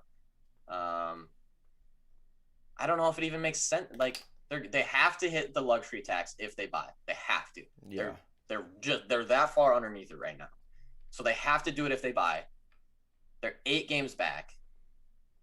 Man, I don't know. I honestly don't know if they buy here. The smart thing to do is to sell. The smartest thing to do is to sell. Give yourself a lot of room for that cap. Restructure next year, because you know everyone will come play for you next year. You're not going to lose any talent. I don't know. My friend is a Yankees fan and still hasn't come back from the Astros loss. 4.5 out of a wild card. That's such a tough division, though. 4.5 feels like 10 in that division. Yeah, they're tight right now. I don't know. It's hard to ever know how that's. I absolutely. I think because their name is the Yankees, I think they do buy because they're the Yankees. But it's not a smart decision. I'm telling you right now. It's because the fans are pushing for it or something. Because a businessman would absolutely be selling right now. It makes no sense. They're too close to this luxury tax. They don't want to pay it this year because they know they're going to have to pay it next year, especially after this season, which is a 2-year, and they'll probably run into a 3-year. And I know that they have the most money and they don't mind paying the luxury tax, but after a couple of years, the luxury tax does start to hurt no matter what. I don't know. I wouldn't be surprised if they sold. I don't think they're going to, but this is really interesting though, because I don't think I looked at the standings. And I haven't looked at the standings for a while. San Francisco still best team in baseball, or best record in baseball, I should say. Oh, look at that. Hey, Braxton.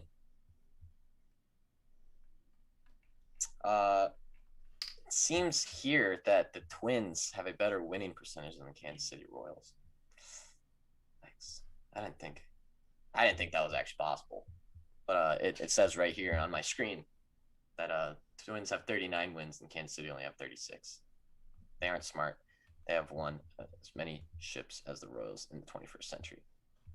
COVID year, it doesn't count. Only April counts. Wow. Braxton, you're a little pepped up today, huh? Class going okay for you?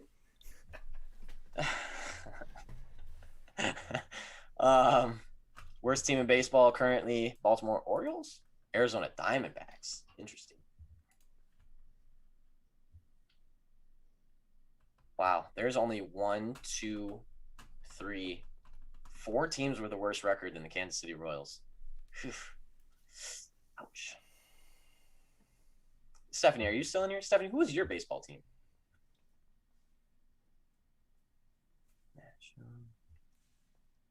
Who would be? If you lived in Tennessee, who would you root for a baseball team? Am I being dumb right now? I'm not being dumb, right?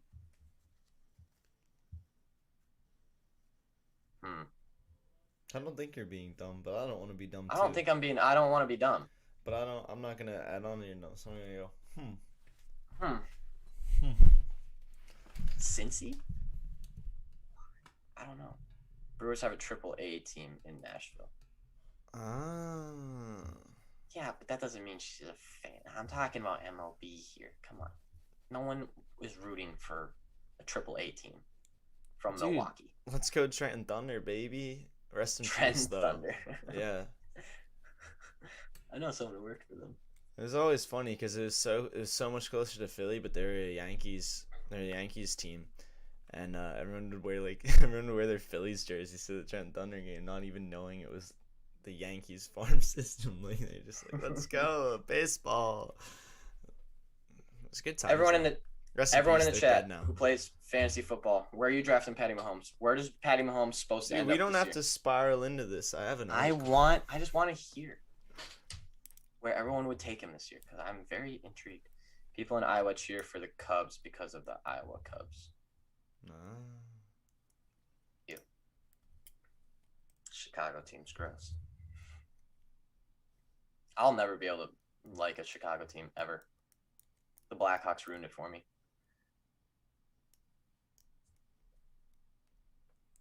I don't know what else to talk about. We got, 20 minutes? Yeah.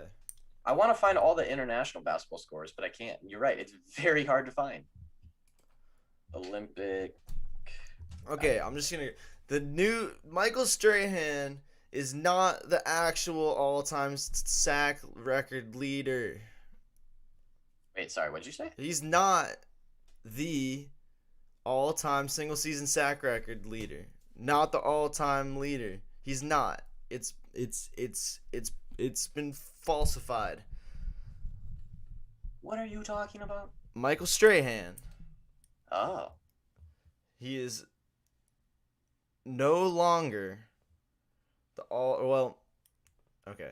He's believed potentially not to be the all-time single-season sack record holder anymore. He had 22.5 sacks in 2001, but some unofficial statistical records from Pro Football Reference going back into some games in the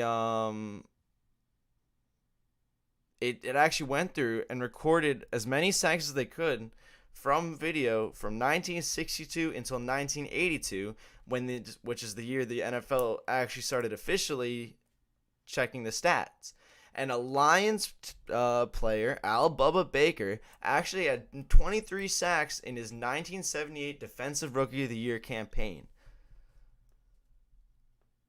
He had half a sack more in 1978. And he has not gotten his due because they didn't start tracking sacks until 1982. Now, this is not official, and it will not change anything, but all of the references were from NFL game books that were official, and then a couple stat researchers, and they've gone all the way back to 1960. 22 years of sack records and sack statistics that we've never looked at. There's a new leader, man. Unofficially. plays for the Lions doesn't count. He was a Lions Pro Bowler, dog. He's a legend. Depends on the format. Half-point PPR, I snake Patty in third. If there's no way in hell Patty will still be around in the third round. I don't care how many. I don't care if you're playing in a 6-man league. Patty Mahomes will not be there in the third round. Maybe in a 6-man. I still don't think so. No way in a 10-man league he's still there in the third round. I don't think there's any way. There's always that one guy in the league that will draft a QB early.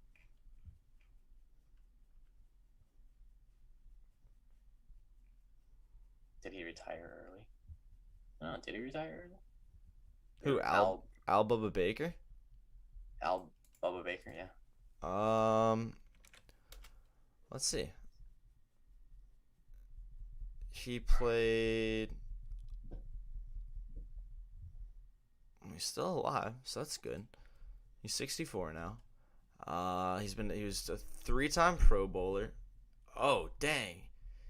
He played in Detroit from 78 to 82. Then he played for the St. Louis Cardinals from 83 to 86. Then the Browns in 87, Vikings in 88, and then the Browns again from 89 to 90. So he had a 12-year career. 3-time Pro Bowler, 1-time All-Pro, NFL sack leader in 78, and Rookie of the Year in 78. And 20. Wow, this is on Wikipedia as the NFL record, 23 sacks in a season. Do you think they just changed it? Yeah, because it's not down in this awards part. It's not in the official. Oh man, how interesting. Interesting. I'm still looking for other basketball scores not named USA, by the way, and I still can't find it. That's kind of ridiculous. That's the earliest I would ever draft a QB outside of Superflex. Yeah, but Paxton, you're a smart fantasy football player. There are many not smart fantasy football players who definitely will take Patty Mahomes before third round. Actually, I might take Patty Mahomes before third round. I'm thinking about it this season. I'm sick and tired of not having a QB that scores 30-plus points a game. The winners of my league the last 4 years has either had Patty Mahomes or Lamar Jackson. 3 years, sorry. And it pisses me off. And I want one of them. You draft Patty before me this year, you die. And the first pick of the first round in the fellas fantasy football league, Eric selects Patty Mahomes. I'm going to take every single Kansas City Chiefs player just so Potts and Braxton get pissed. I'm taking all of them. I'm taking the damn kicker. Can you find these damn Olympic scores? Because I can't. Are we the only team playing?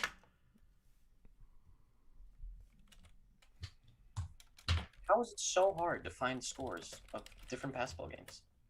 Olympic basketball. I will say it takes place in the U.S., so maybe they not named USA. I don't know how else to freaking specify.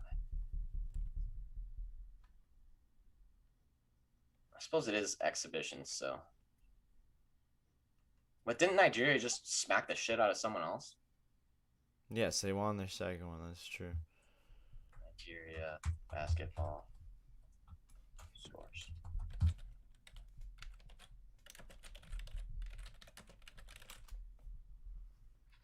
Here we go. Maybe.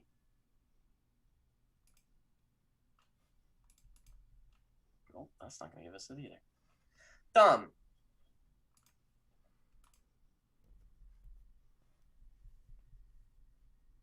That's woman.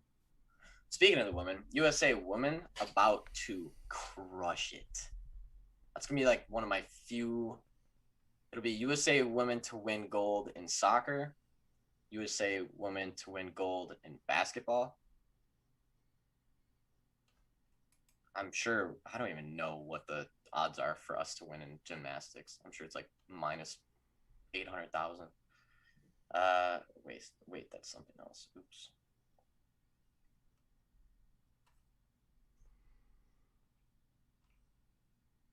What else are you gonna bet? What are you gonna bet on for the Olympics this year? I don't know. I'm thinking of my favorite sports and what I want to be more exciting. I don't know how much I'll bet on the Olympics. I'm pumped for the Olympics. I just I'm like actually watching pumped. it.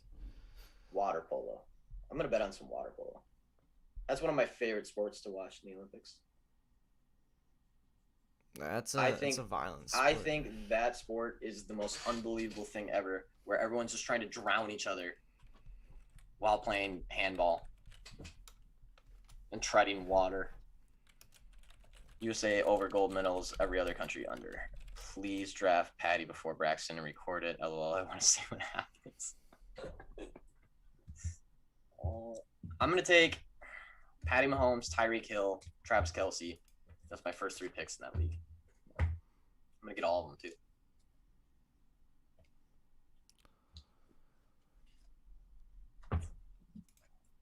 Okay, I'm getting somewhere.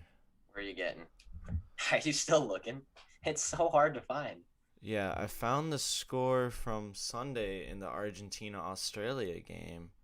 Ooh. What was the score of that one? Patty Mills had a big game, big 3-pointer to win 87-84 with 2.5 seconds left. It was pretty sick, apparently.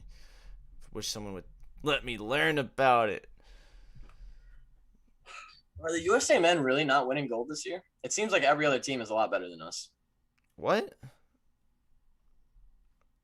Oh, in the basketball? Yeah. You know, I'm not gonna say that we won't win the gold until We don't win the gold. until the actual games start. Yeah, I suppose. But because even losing 2 games, I feel like we should still be the favorite pretty hard. You know, be pretty strong favorites there. I would think. How do I? We suck right now.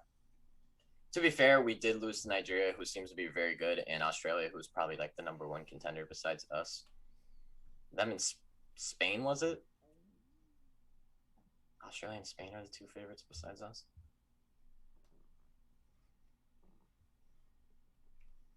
God, I hate that there's no betting this week. What are we supposed to do with our lives? I don't know. Screw ESPN, because they have their top 10 quarterbacks and running backs, but they make it ESPN Plus, so you can't tell. Yeah, but I don't care what they say. I'll give you my top 10 quarterbacks. I'll give you mine too. All right. Starting with number 9, Kirk Cousins. No, I'm just kidding. You're gonna start with 9, bro. I did reestablish that conversation, and I decided that Kirk goes at 12. So he's not 10. No. Okay, I agree. But he's close. Well, he's not. He's just not quite. There's just a lot of good quarterbacks. He's borderline 11, but 12 realistically. That's what I redid it in my head the other day, and I was like, oh yeah, might have been wrong about that one. Anyone good going in the MLB draft there, Braxton? I saw a couple big names. It was because the Mets got a really, really, really good pitcher from Vanderbilt. They're about to have some dirty pitchers next year. All right. My top 10, assuming that Deshaun Watson is not in jail. Okay. That'll be my little Okay, what are the top, like, just right now, who you want on your team? What is the specifications? I need to know. Not age. There's a lot of different things. Not age. So you don't need him for a long-term contract. Let's say all other aspects of the team even. Let's say you just have a perfect team sitting here right now. You don't have to worry about 2 years. You have to sign him for nope. 1 game or 1 season. Nothing to do. You don't have to worry about a decline for an older guy, and you don't have to worry about long-term for a younger guy. Right now, in this just current, would win the most games in a season with the exact same team. Okay. That's what I want to base it on, I think. Okay. All right. I think number 1, we can probably agree. Hopefully. Maybe? Patty? Number 1. It's got to be Patty. Yeah, okay. Yeah. Patty Mahomes. Number 1. Now 2.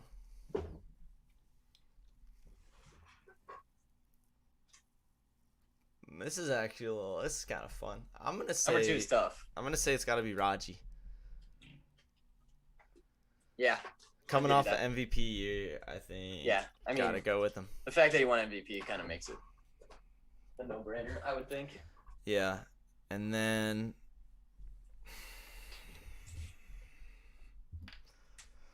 I know I would need to slop Tampa Tom in here somewhere because I don't want to disrespect them. 3, I think I got. Hey, would you have a 3? I think I might have to put Tom there.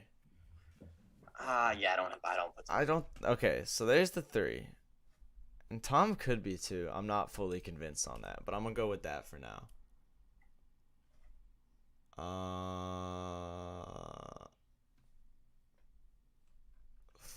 4's gotta be.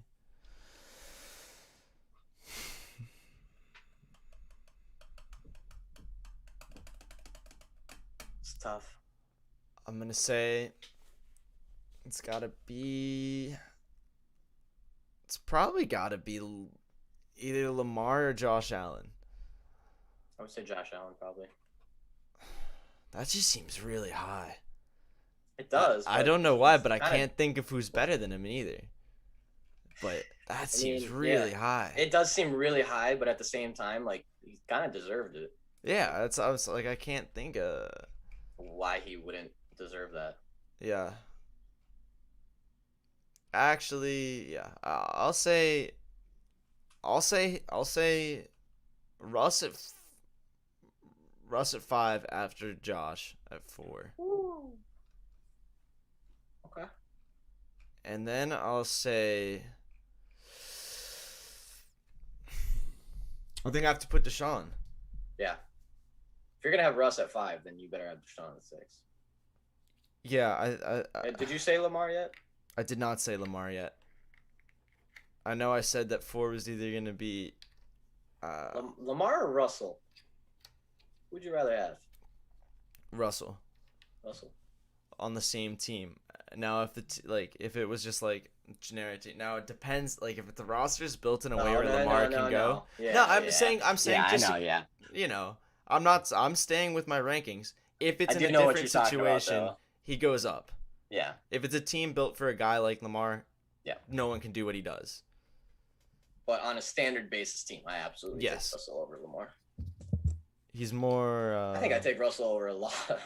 Yeah. I still think Russell's an incredible quarterback. Yeah, I think he's at 5. I've never seen someone who hits a deep ball more consistently than Russell Wilson on the dot every time. Pat Rogers, Tom, Josh, Russ, Deshaun, and then I'll probably slot in Lamar. Mm-hmm. What are we at now? That's where my 7 is. 7. Lamar is 7. I'll put.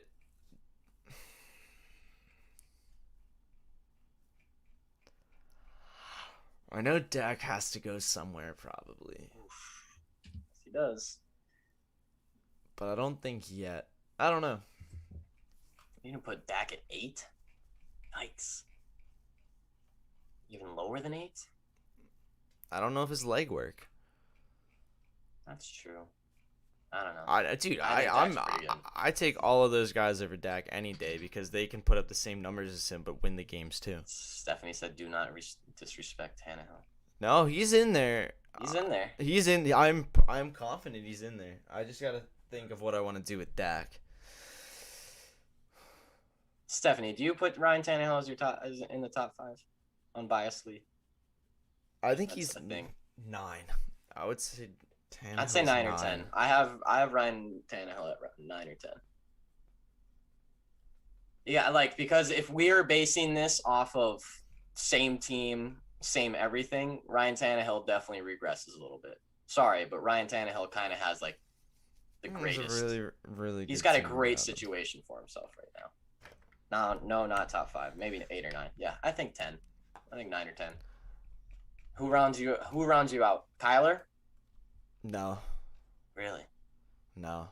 Matt Ryan? As much as I love the guy, last year was too bad. Any other year? No, dude. I'm gonna say no, not Jimmy G. Come on, dude. No, dude. Oh man, you're missing out on your boy. He's got the best defense in the league now, and he's so much better than Jared Goff. He's such an improvement. He is. He's worth so many first-round picks, even though Staffy. he can't win a game. Yeah, even though I'm a little lower than him on everyone else. He's a top 10 quarterback in the NFL. He can't win in big moments if they take Henry out. That's his biggest issue sometimes. I feel like most quarterbacks probably couldn't win if you take Derrick Henry out, if you're used to having Derrick Henry. That's just one of those people that are just not honestly though, human. he's been surprisingly clutch in a lot of moments. Like, I'm always that's one of the things that always impresses me, because I always feel like he can't, because I feel like he relies on Henry so much, but then sometimes he really just he really does ball out sometimes. Like, he really does. He's not. I feel like he's one of those quarterbacks who's not going to necessarily like put the team on his back and win a game, but he's definitely not a quarterback that's going to. You're not going to lose a game because Ryan Tannehill just played god awful. Yeah. So I think especially in the system that he's in. So I'm rounding out Dak, Stafford, Tannehill. Okay. Am I being disrespectful to anyone? I think Dak a little bit. Why? But I know you don't like Dak, so. What? He played, 2 games last? Like, I don't know. We'll see. I want him to play more. I don't know. Braxton, stop putting Justin Herbert in your top 10. Justin Herbert's like right out of there. Then there's like your Baker, Kirk, Matt Ryan. But dude, he is better than I would rather have him than a lot of quarterbacks in the NFL. Joey's better. You can't say Joey's better when he's played even less games than the guy you're complaining about didn't play enough games. Yeah, well, I wouldn't put either of them in the fucking top 10 because I'm not a psychopath. No, but he's like just QBs off of 1 year. Herbert's top 15. Slumps. Herbert's top 15 starting quarterback right now. I give him top 15. I'll give him probably 14 or 15. Yeah, he's right around there. That's what I'm saying. He's on the level with like Kirk, Baker, and then Justin. I'd say like Matt Ryan, guys who were oh my god, better than. Y'all are crazy. I have Patty, A-Rod. Oh, you had Brady pretty low. I know. I was kind of thinking. I also have Brady pretty low. Yeah, but just like you can, every time you can be like, oh, he doesn't. I know. He's just always. He just always does. We'll find out this season. No, I think literally the only thing that goes against him is that we don't know if he can do it consistently yet. I agree. I think I would rather have him on. If you don't have now in like a full, like in a franchise sense, if you want to get a young guy that you can build around. Oh, I think Justin Herbert is incredible to have as a QB on your team. Don't get me wrong, but I'm sick and tired of people being like, "Oh, he's going to be an insane QB." No, he's going to regress first of all because it's sophomore year. Yeah, but you can't say that after saying Joe Burrow's going to be insane. You can't say that. Yeah, but that's a comeback thing. Okay, I just love Joey. Let me have my thing about fucking Joey, okay? I'm also not out here telling you that Joey's going to be the top 5 QB this year. But everyone seems to think that Herbert's going to be a top 5 QB this year, and I don't understand how. He's had 1 season on the LA Chargers. We're talking about the Chargers here. Something that Phillip Rivers couldn't successfully do for a long time on that team. Now I get it. Justin Herbert looks a lot better than Phillip Rivers did and blah, blah, blah, blah. But come on, guys. We've seen 1 season in this dude, and we're already willing to say that he's like the next great thing. Come on. Nobody's saying he's the next. Oh, dude. It's all over. Do you know why? Everywhere in fantasy football. Why? Because he's the best rookie quarterback we've seen in like 4 years. When was the last time a rookie quarterback came out and actually had a good, productive, long season? And they still didn't make the playoff. Kyler still hasn't made the playoffs, so I bet, what? No. The Baker train is terrible. The Baker train is fake. The Baker train goes right off a cliff into 9-7 forever. 9-8 now forever. That's my take on the Baker train. Yeah, the Baker. Stephanie just said the Baker train needs to stop. Yeah, it needs to stop before it drives off the 9-8 cliff into Jeff Fisher world. It's true. I don't know how much I feel about the Browns there. Justin Herbert, dude. I'm sick and tired of it. Do you know That's how? all I've heard about for fantasy football. No, but you know what? All we ever hear is about every single rookie quarterback coming in. They're gonna do it. They're gonna do it, and none of them even put up the numbers to act like they're gonna do it. Like what? This dude, he's got it. He's got it. He's got it. And of all people, Sean, you're always my go-to guy that is always like, hey, once they have film on these dudes and everything like that, like, oh, you said it about Lamar Jackson too. He's like, once you got film on him, it's a whole different story. Yeah, because he's a less dynamic guy. I mean, not less dynamic, but Herbert can run, throw. He could do it. There's not.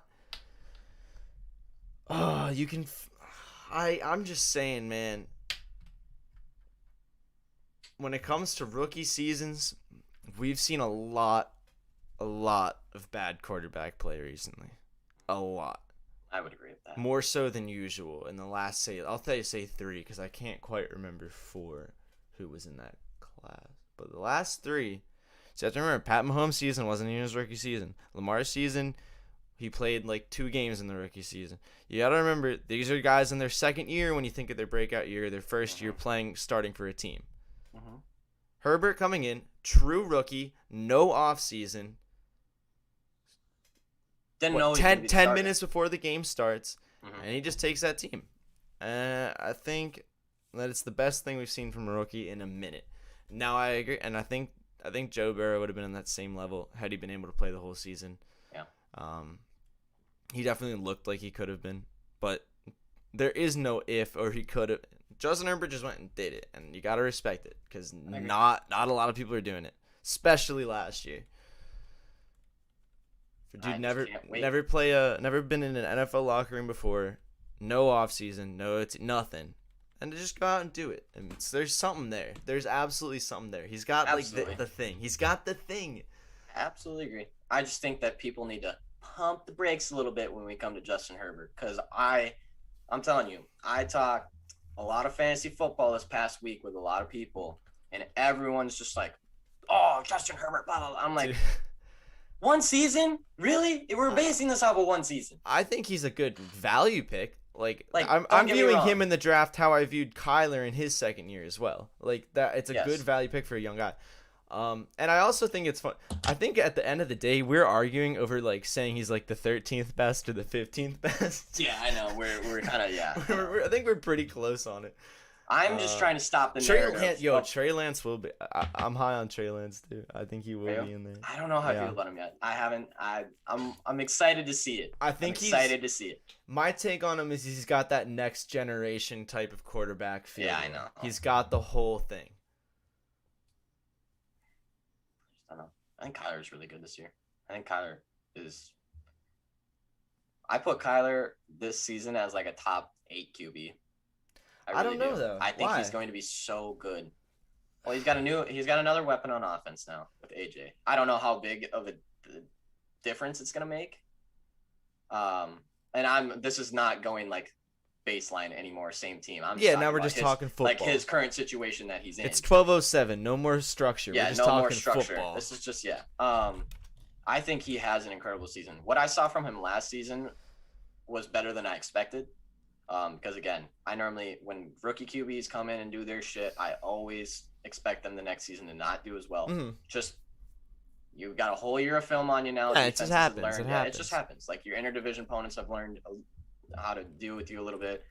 Your defensive reading probably isn't at the level it should be yet, even though you're trying to make audibles. It's a whole different thing.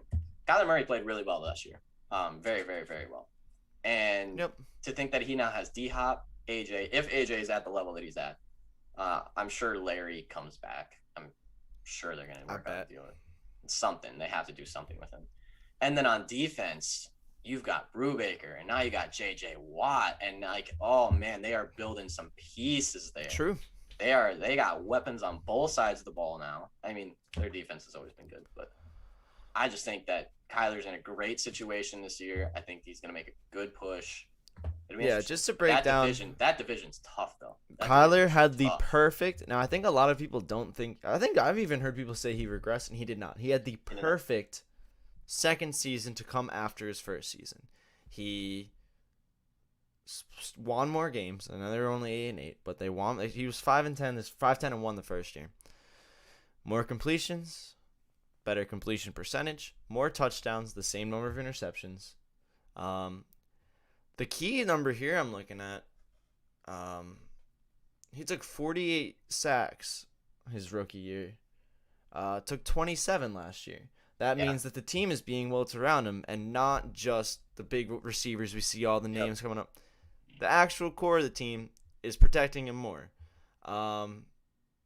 And that's so he lost like half of the yards due to sacks, which also helped his rushing and everything. That's the other thing that I have my doubts with Justin Herbert is I don't know how well that team's built around him yet.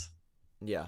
They just have. It's so hard to say with the Chargers because I've never seen a team with worse injury luck in my entire life. Worse injury luck and just worse luck in general. Yeah. Like if the last play of the game or if the 3 last plays of the game for the Chargers didn't happen the past 3 years, they'd be like 30-10 or some shit. Like it is insane how many games they have lost on like a last possession, a random fumble, a weird ass missed field goal, a onside kick that they ended up getting scored. Like the most ridiculous shit has happened to this team. So it has to turn around at some point. But then again, it's been like a decade of this. Yo, it's literally been 10 years of this shit. Kyler was averaging 6.2 yards per carry. I think he was almost averaging 1 rushing touchdown a game. Yeah, he had 11. It was probably first like 11. Yeah, he had 11 rushing touchdowns along with 27 passing touchdowns, 819 rushing yards along with 3,700 passing yards. Or 3,900, sorry. That was in 2020. Yeah. Wow. If Kyler didn't get hurt, he would put up insane numbers. Yeah. That's agreed. The good thing is he didn't seem to like lose his confidence, you know, like a lot of those younger guys when they get hurt, especially when they're pretty mobile, they lose a certain step, and he didn't seem to lose it. That's my thing. I feel like people who don't have as good rookie seasons end up having better second years. It's just something like I just always feel like whenever a QB has a very good first year, their second year is dog shit. Whenever they struggle the first year, they sometimes figure it out. I don't know. Kyler definitely was better in his second year, though. It was noticeably different. Granted, he was added D-Hop and company, but... It's also good to know Herbert's a little older than a lot of the guys in draft. He's 23. That's right, he is. Yeah, I forgot about that. I don't know. Just in case... We need a quick reminder for what Herbert did. After he talked a lot about Kyler, here's a good 36 yards. 4,336. 31 touchdowns. 10 interceptions.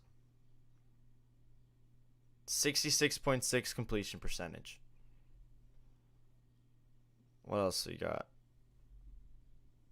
Average QB rating of like 70. I mean, dude's like any other. I can't like nobody puts up 30 and 10 who isn't like a big name. I agree. But it's good enough that I'm convinced. I'm not sold yet. I don't know why I'm not sold. Plus another 5 rushing tutties on the ground. Come on. Before Kyler's injury, he had 10 rushing touchdowns, 17 passing touchdowns, 604 rushing yards, 2,400 passing yards, and a QB rating of 98.2 before his shoulder injury in 9 games. In 9 games. Yeah, and his shoulder injury had affected him after, too, when he came back. You could easily tell that. Yeah, but it was, I think he Didn't rushed. He not come off the field once or something? Yeah. Because he didn't want to, and they were like, get off the field, and he's like, no. Yeah, he's a tough motherfucker. Tough nut there. And but you saw, I think once he actually was healthy again towards the end of the season, you saw the Kyler from the beginning of the season come back. In my opinion, he's gonna be so good. A little bit, but it took him a bit because he came right back from that. You could see he was playing injured for sure, but it didn't lose like the confidence, didn't lose the swagger. That's like how he run. That's how he operates. Yeah. He just has this flair to his game. You love to see it. It's very fun to watch. Very, very fun to watch. I just saw an article that said from Dak Prescott to Chase Young, the NFC East in 2021 is up for grabs. No, it's not. I mean, it is. Yes, it but is. Like, it's not. I think the Giants are not getting the credit they deserve. And you know how hard that is for me to say? Yeah, that's wow. Hey, I respect it. I just don't think they have a good enough O-line. I agree. That's going to be their weak link, but Yeah. it's a lot of teams' weak link, you know? It's true. I just don't think with a bad O-line you can be a decent team. It's way too fucking hard. It helps when Saquon's healthy. Saquon does can help when make a bad O-line look good, and he can make a defense respect a bad O-line like a good O-line. Let's not forget that Saquon was playing like dog shit before That's he true. got hurt. He was Because playing he didn't pretty have an bad. O-line. Because He was didn't have not an putting O-line. up numbers. Uh, You mean the NFL least?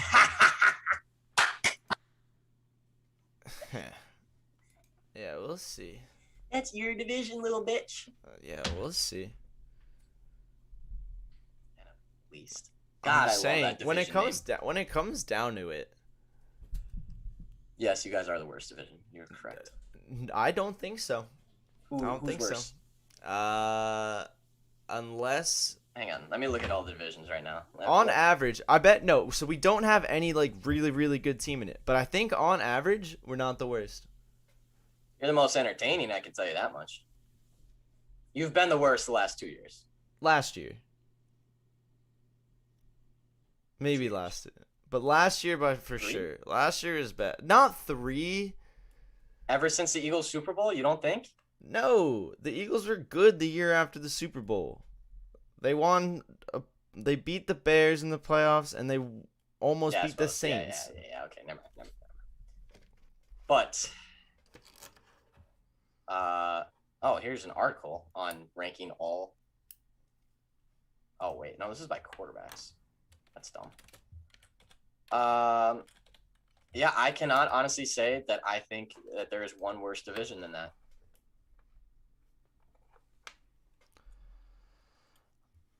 I'm looking hard. It's just the Colts and the Titans at this point. The AFC South is, I know we are the worst. No, you're not. Not this year and not last year. Maybe you do have the last Jags. year. You do have the Jags, and then okay, And but the Texans. The Texans are not even a football team. Okay, but the difference is they have two good football That's teams. what I'm The saying. NFC East have But 0. on average, 4 average teams versus 2 good teams and 2 bad teams are the same on average. No, Yeah, I'm not giving you that. The winner of your Fine, division but was that's just how 8-8. math works, bro. The winner of your division was That's last year. I'm talking 8-8. about this year. I don't think the winner of this division goes 8-8 this year. Would you agree with that? They probably have. Well, first of all, because they have to The be NFC 9-8 or the 8-9. NFC East. You think the winner of the NFC East will have a winning record this year? Yes, but only one team in that division will have a winning record. One might squeak out almost 500, but there will only one winning record team in that division this year. I think that's true for a lot of divisions. I think that could be true for the AFC East. I think the Bills could be the only one with a winning record. I think that'll be true possibly. Yes, I think the AFC East is the next worst division besides the NFC East. I think we're way too high on the AFC North. I know there's some good teams in there, but I think they're going to be the next division to crack. I don't think it'll be this year, but they're on a downward. They're going down. Really? That's a bold take. I think it's the end of the Steelers' reign. I think that the Browns sold out too early and they won't win a Super Bowl. But they'll be good. I think the Ravens aren't doing enough to try to win, and I think the Bengals will bungle Joe Burrow. No matter how good he is, he's going to get bungled, unfortunately. I think they're gonna pop. I could see that being a little overrated of a division, but to say they're one of the worst now. No, Yes, on the not winning yet, record, not but yet. only But because coming they're down. 17 games. Braxton said the Dolphins will have a winning record. I think so AFC East. too, but they might not. Like, They might who not. knows what could happen there? I'm not like low on Tua, but I'm not gonna say he's gonna do anything crazy this year. I'll put it that way. He won't. I don't think he's gonna be terrible because a lot of people really think he's gonna be bad. But I don't know. We'll see. Yeah, I think he'll hold that team back a little bit. I think the rest of the roster is at a higher talent level than he is, as of now. We'll see, but I think he's holding that team back, and they could do a lot better with someone else, including Fitz. Ooh. You just had to watch a game last year. Yeah, I know. Right? I don't know how controversial that is. The Dolphins were better with him. I think the NFC West is the best division. That's my random take, just because I want to say something not about the NFC East. NFC West has to be the best division. Seahawks, Cardinals, Rams, 49ers. Because I can't tell you who wins it, and it's not because they're all bad. And it's not anyone who says, wait, I have to see what Tua does on his own. He had Fitzmagic holding his hand and bailing him out last season. Yeah, I don't know why they made that switch. I guess they knew that Fitz was on his way out anyways. But still. I guess so. But like that's if you're like also not bad for him. He's like, oh, I thought it was my team. They were in contention. Like, they were winning the. I know, stupid. I think they wanted to tank. I don't think they wanted to win that. Well, they did a bad job. The AFC West, I would put at 2. NFC West, I put at 1. AFC West with Patty Mahomes. Yeah. It's just the Raiders and the Broncos are just stinky poo poo. I know. NFC West has to be the best. I think. I would give the NFC North a look at being one of the best divisions if A-Rod stays. You have 2 good teams. No, you have 1 good team and 1 team that could be good. Hey, weren't you talking all this rah-rah about Jared Goff in the Lions? End of the day, I don't think they're going to make a playoff push or anything. I just think he's going to be better than people think. He's going to be a very Justin good Fields quarterback. On the Bears. Yeah, but they're going to spend too many weeks on Dalton, and then I have no faith in the Bears to be good next season. I think maybe if they shouldn't start Justin Fields. They should make that team better and then put him out there so they don't just kill the poor guy. Fucking good. I hate that damn defense. Khalil Mack is the scariest human being on planet Earth. Don't sleep on the NFC South. Reigning champs. The Saints are a good Falcons suck. Panthers are going to suck. Nah, okay, hold on. Saints are going to extra suck. Wait a second. Guys. Whoa. Bucks, reigning champs. Let's not even say their name. The Saints, if you don't think that Jameis Winston can play better quarterback than Drew Brees did last year, if you don't think he can be equally or more effective than Drew Brees was last year, I think you're wrong. And they were a playoff team last year. Saints have such a good defense. I know, and they have Kamara, and they have Michael Thomas. Yeah. There is not a... That has to be the most underrated defense in the entire league. If Jameis Winston goes 30 for 30 again, they win 12 games. Because the defense can bail him out this time. Yeah, but not if you're throwing interceptions. That's the same thing that I talked about with... Yeah, but he's throwing 3 times as many touchdowns as Drew Brees. Like, it's going to be... But he's not going for 30 for 30. Thing that the Vikings did. It's the same exact thing. But they're not. But they're going to be a playoff team, I bet. I bet they're a playoff caliber team still. With Jason. I'm just saying. Not Taysom. With Jameis, not Taysom. When your quarterback throws 20-plus interceptions, you watch how much worse your defense is. Yeah, but it was one time in his entire career. That's what I think we're harping on. He's always thrown some picks, though. He's always thrown some picks, but it all gets... Yes, he has, but it always gets...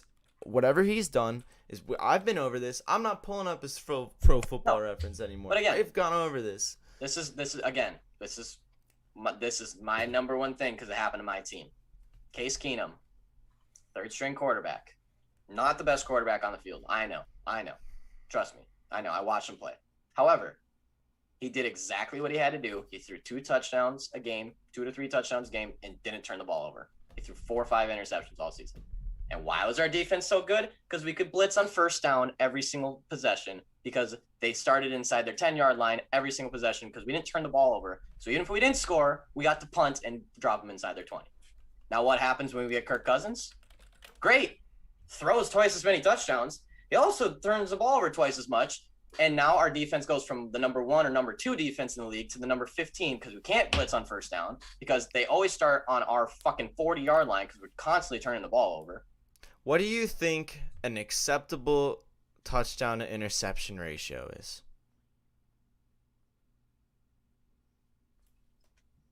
I always look for 2 to 1.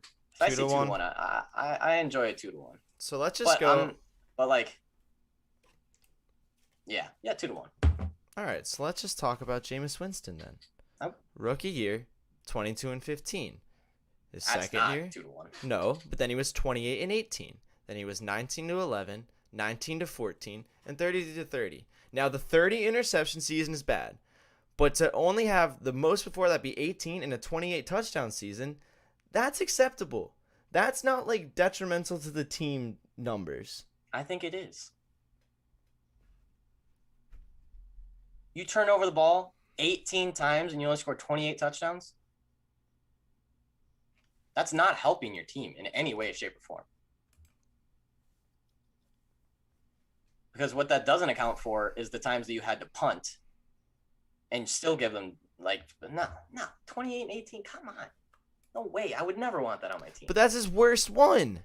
Besides, those are the worst 19 two. and 11, and see, I just don't trust him. I don't trust him. He turns over the ball too much. If he was throwing 40 and 20, yeah, go ahead, throw 20 and like I'm fine with that. That's nuts. But 28 and 18 and 19 and 11, and that is just not the numbers I want. Not with that defense. If you have like a totally different scheme, but that's gonna fuck over that defense. Because that defense loves to blitz and is damn good at putting pressure on that quarterback. And if you have to play zone because you're on your own 40, because James is just fucking airing that ball out for anyone to grab. I don't know. Now, would I rather have Drew Brees' duck arm that can only go 10 yards? I don't think so. So I think that's a different conversation between Case Keenum and Drew Brees to Kirk Cousins to James. If the question is, can Jameis be a better quarterback for the Saints than Drew Brees was last year? I think yes. And to be a better quarterback, they have to have a better record. And they had a damn good record last year. I know. Because every other piece is there. It's not just the defense that will have to bail him out. He will have a line. He will have a running back that he can just feed if he's not hitting his marks. He can feed Kamara. He will never stop. You have Michael Thomas. I know he had good receivers with the Buccaneers too, obviously. But Michael Thomas is a high-level dude, and he's going to be able to stretch out, which is going to help out Kamara even more. Because you knew he wasn't catching something for more than 25 yards last year. You don't know what Jameis is going to uncork. Going to be very underrated. And then I think the Falcons will be a little bit better than people think without Julio still. Now I know Julio doesn't hurt them that much. There'll be a little bit. Now I put him probably a little under 500. Terrible. I probably put him at 7 and 10. Really? 7 and 10. That's higher than I am. 6 and 11. Not much better than that. I think that's their max. And then I think shoot. Matt Ryan. The Panthers is confusing. I'm excited. I'm excited to see the Panthers. I'm excited to see the Panthers, but I do think they're going to be dog shit. I just think that they're going to be one of those teams that's like, they're really fun to watch, and you're like, oh, maybe they'll do it, and they end up like with 5 wins or something, but like it was the most fun 5 wins you've ever seen. Oh, Stephanie, they really didn't draft a QB to develop. No, they didn't. That was these teams, man. These teams. Panthers train Jeremy Chin, top 10 safety in the league this year. That's what I'm saying. Panthers, they made some moves. Like, they are not as sorry as people think. They have DJ Moore, Robbie Anderson coming up. Their line is not bad. They've shorted up this offseason. Their line's not bad.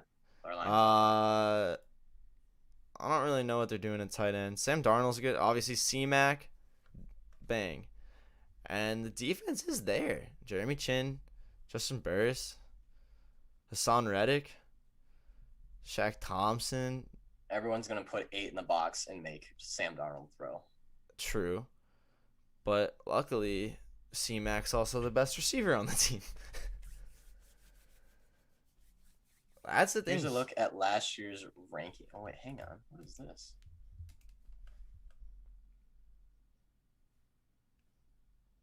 That's a dumb article that I don't agree with at all. Sam Darnold and Robbie Anderson have a special connection. It's true. Best dude Sam's probably ever thrown to. Temple represent. True. Temple U alum. The boy, Robbie Anderson. Yeah, DJ Moore absolutely deserves some love. Dude's a beast. He's gonna help out that. I think the Panthers are solid. That's why I don't think they're that bad of a little division there. Yeah, except that the QB is Sam Darnold. That's fine. I don't trust their defense that much either. They have a decent defense. It's decent. It's like decent. It's I think everyone DJ Moore. Just because they didn't make any huge improvements anywhere, they made a lot of little improvements. They're a lot better of a team than they were. And honestly, I think the only reason they struggled last year was they didn't have their best player for the entire season, or for most of it. Like, this is true. That doesn't help. This is true. We'll see. I was in Minneapolis airport yesterday. Mm-hmm. And there was a guy wearing a Vikings shirt, and he came up to talk to me. I don't know why. Everyone wanted to talk to me at the bar yesterday when I was waiting for my flight. I was like, I'm doing work. But he's from Carolina. He's a Panthers fan, but his girlfriend lives in Minnesota. He kept talking about his new girlfriend. It was kind of funny, actually. He had to mention that it was his new girlfriend. This dude was like 70 years old. But he had a Vikings shirt on. And he's like, I think you guys are going to be really good this year. I'm like, I don't know. Our D-line should be nuts. Yeah. Oh, my God. Our D-line is going to be fucking filthy. We should get 1,000 sacks this year, minimum. You got 1K. You got Michael Williams-Pierce coming off his opted-out season, who was a top defensive lineman.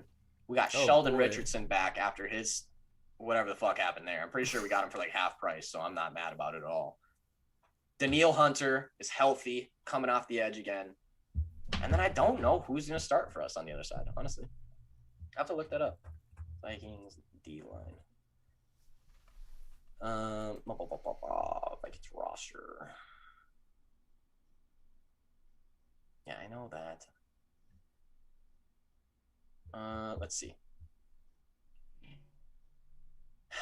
Daniil Hunter. We got Hercules in there. That's such a cool name. This dude's name is Hercules Mataafa. Wait, that's no. tough. Mataafa. I forget how to say it. I think it's made up. He's sick, though. Panthers were in almost every game last year. They always covered. They did cover a lot. And that's with dog shit Teddy Bridgewater. Well, what? You can't do him like that. You can't do him like that. Don't start with me. Don't start with me. I'm saying if he played for my team, trust me, I know he's not good. If the Panthers were tight in every game and they didn't have C-Mac, he must have played decently for a team that was pretty injury riddled. It's okay, Stephanie. I don't trust Kirk Cousins either. But he gets more shit than he deserves. I have to stand up for him every once in a while.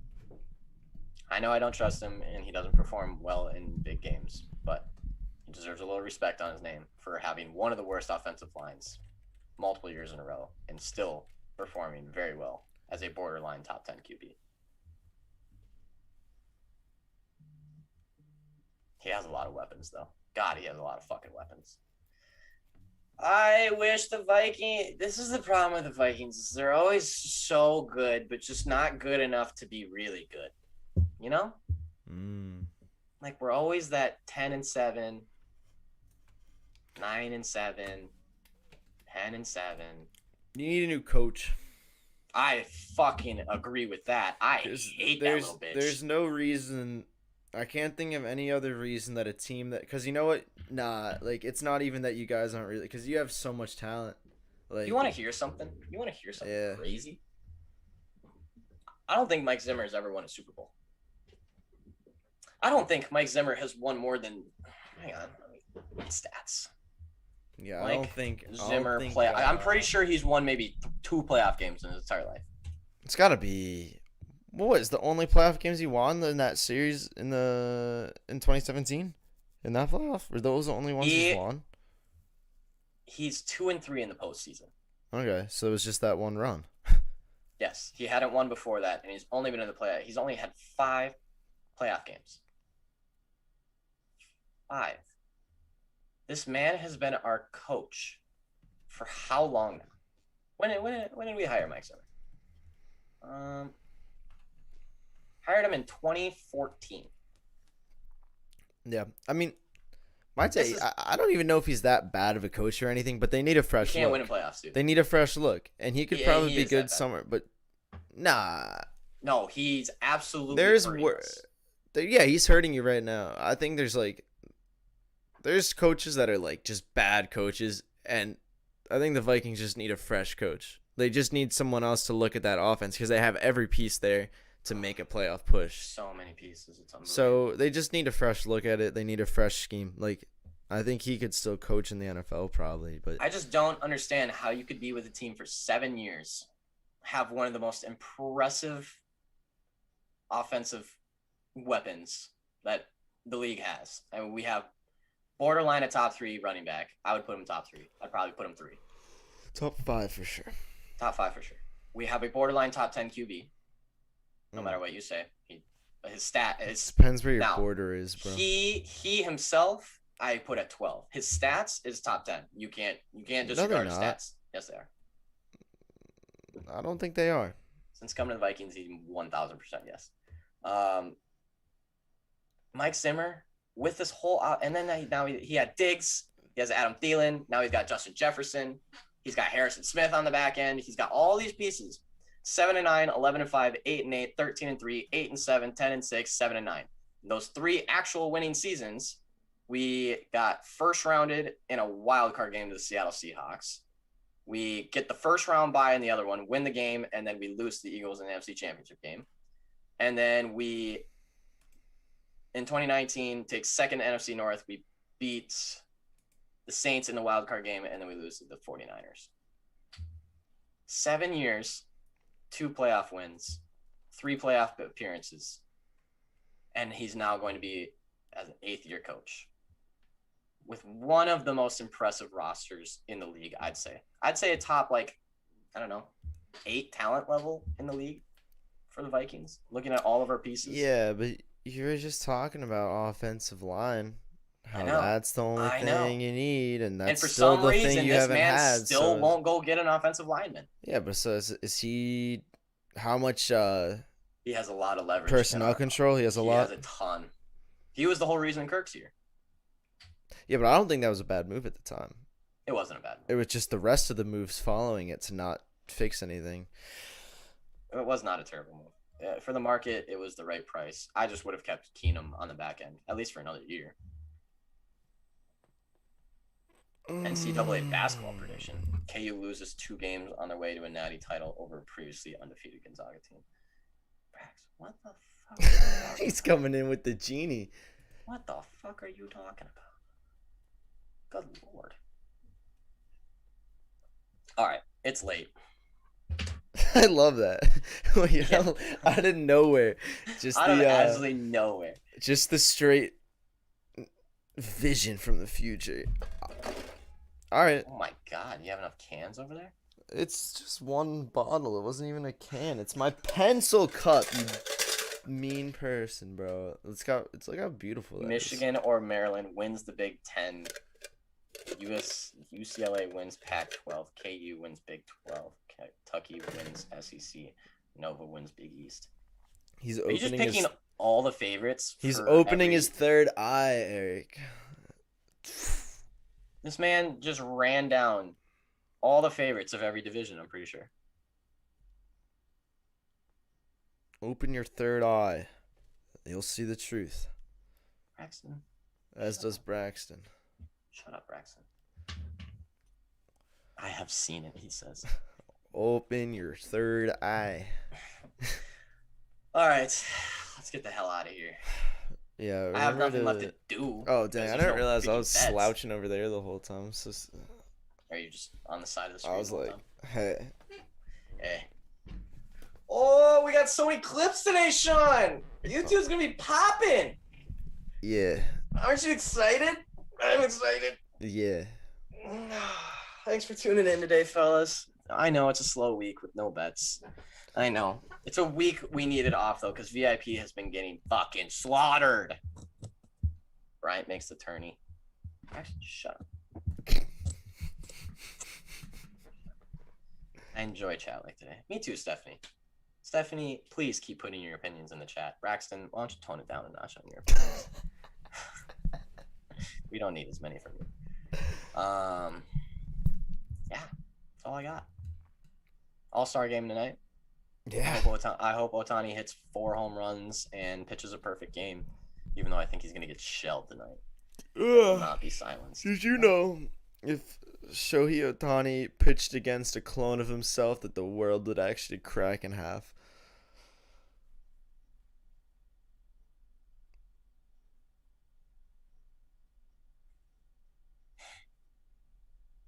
No, I didn't know that. It's kind of like how if you run with scissors, you might accidentally cut a molecule and cause an atomic explosion. I'm leaving. Goodbye. This goes to anybody outside of Duke. Wow, Braxton. What a suck my take. What are these fucking opinions? I'm locking every single one. These are the most square bets I've ever seen in my life. I'm going to call you spread knowledge from now on. More like square knowledge. Hey, rename yourself to Square Knowledge, Braxton. That's funny. Wait, hang on. I'm looking at Mike Zimmer's stats. Mike Zimmer be like, he was never a head coach before he came to the Vikings. I did not know that. Not that he had a head coaching job somewhere else. He was a defensive coordinator for Cincinnati for 7 years and a defensive coordinator for Dallas for 7 years. So he's done his 7-year stint with us. Now we can get rid of him, right? 7. That's All a right. long time. Go away. Jeez. I need to get out of here. Bye. Bye, fellas. Have a great See you Tuesday, tomorrow. fellas. We'll see you on Wednesday. I can't wait for basketball tomorrow. Something to bet on. I know. I can't wait for professional sport to watch. It actually counts in a season. Oh my god! Wait, is there anything like is there like a NASCAR race? Is there anything, dude? Wait, let me look real Tennis, quick. probably. Yeah, there's definitely some 10 going on. Yeah, I don't know. Probably some kind of Iranian soccer somewhere. If there's a NASCAR race, I'm gonna put out a NASCAR pick. Whatever happened to our lacrosse league? Was that like every Friday? I haven't heard anything about Yeah, it's only on the lacrosse weekends. league. Oh, okay. Fine. That's the problem, and we don't go live on the weekends. Ooh. Fun fact of the day, I think we're going to make a Sunday show come football season. Yeah. I think we're going to drop our Wednesday show. So we're going to Monday, Tuesday, Thursday, Friday, because Wednesdays are irrelevant for football season. And then we can do like an hour pregame kickoff show, like the hour before all the noon or 1 o'clock games start, whatever time zone you're in. Sure. I think that'd be fun. So then rather than having to listen to ESPN's dumbasses talk about the games for the day, you can listen to us talk about bets. I think that's a good idea, and I'm ready to do it. And I hope I'm not hungover enough on Sundays to do that. Control yourself, Eric. I know, right? No, just kidding. Have a good time.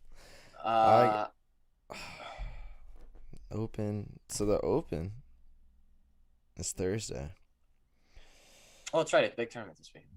U.S. Open. Wait, British Open or U.S. British Open? Not the U.S. Open. We just had the U.S. Open. Oh, man. It just says the Open. Is it the...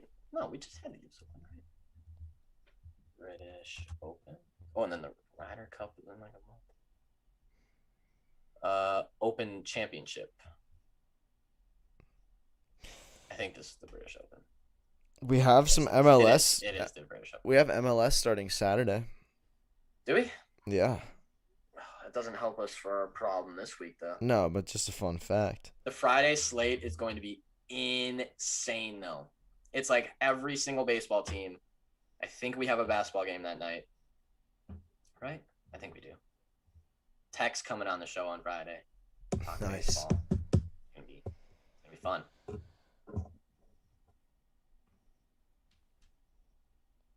NASCAR not until Thursday. No F1 until Friday.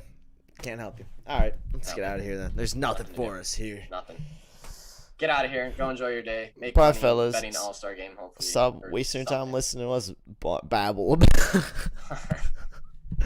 All right, see you, fellas. Bye, fellas. See you tomorrow. Beep.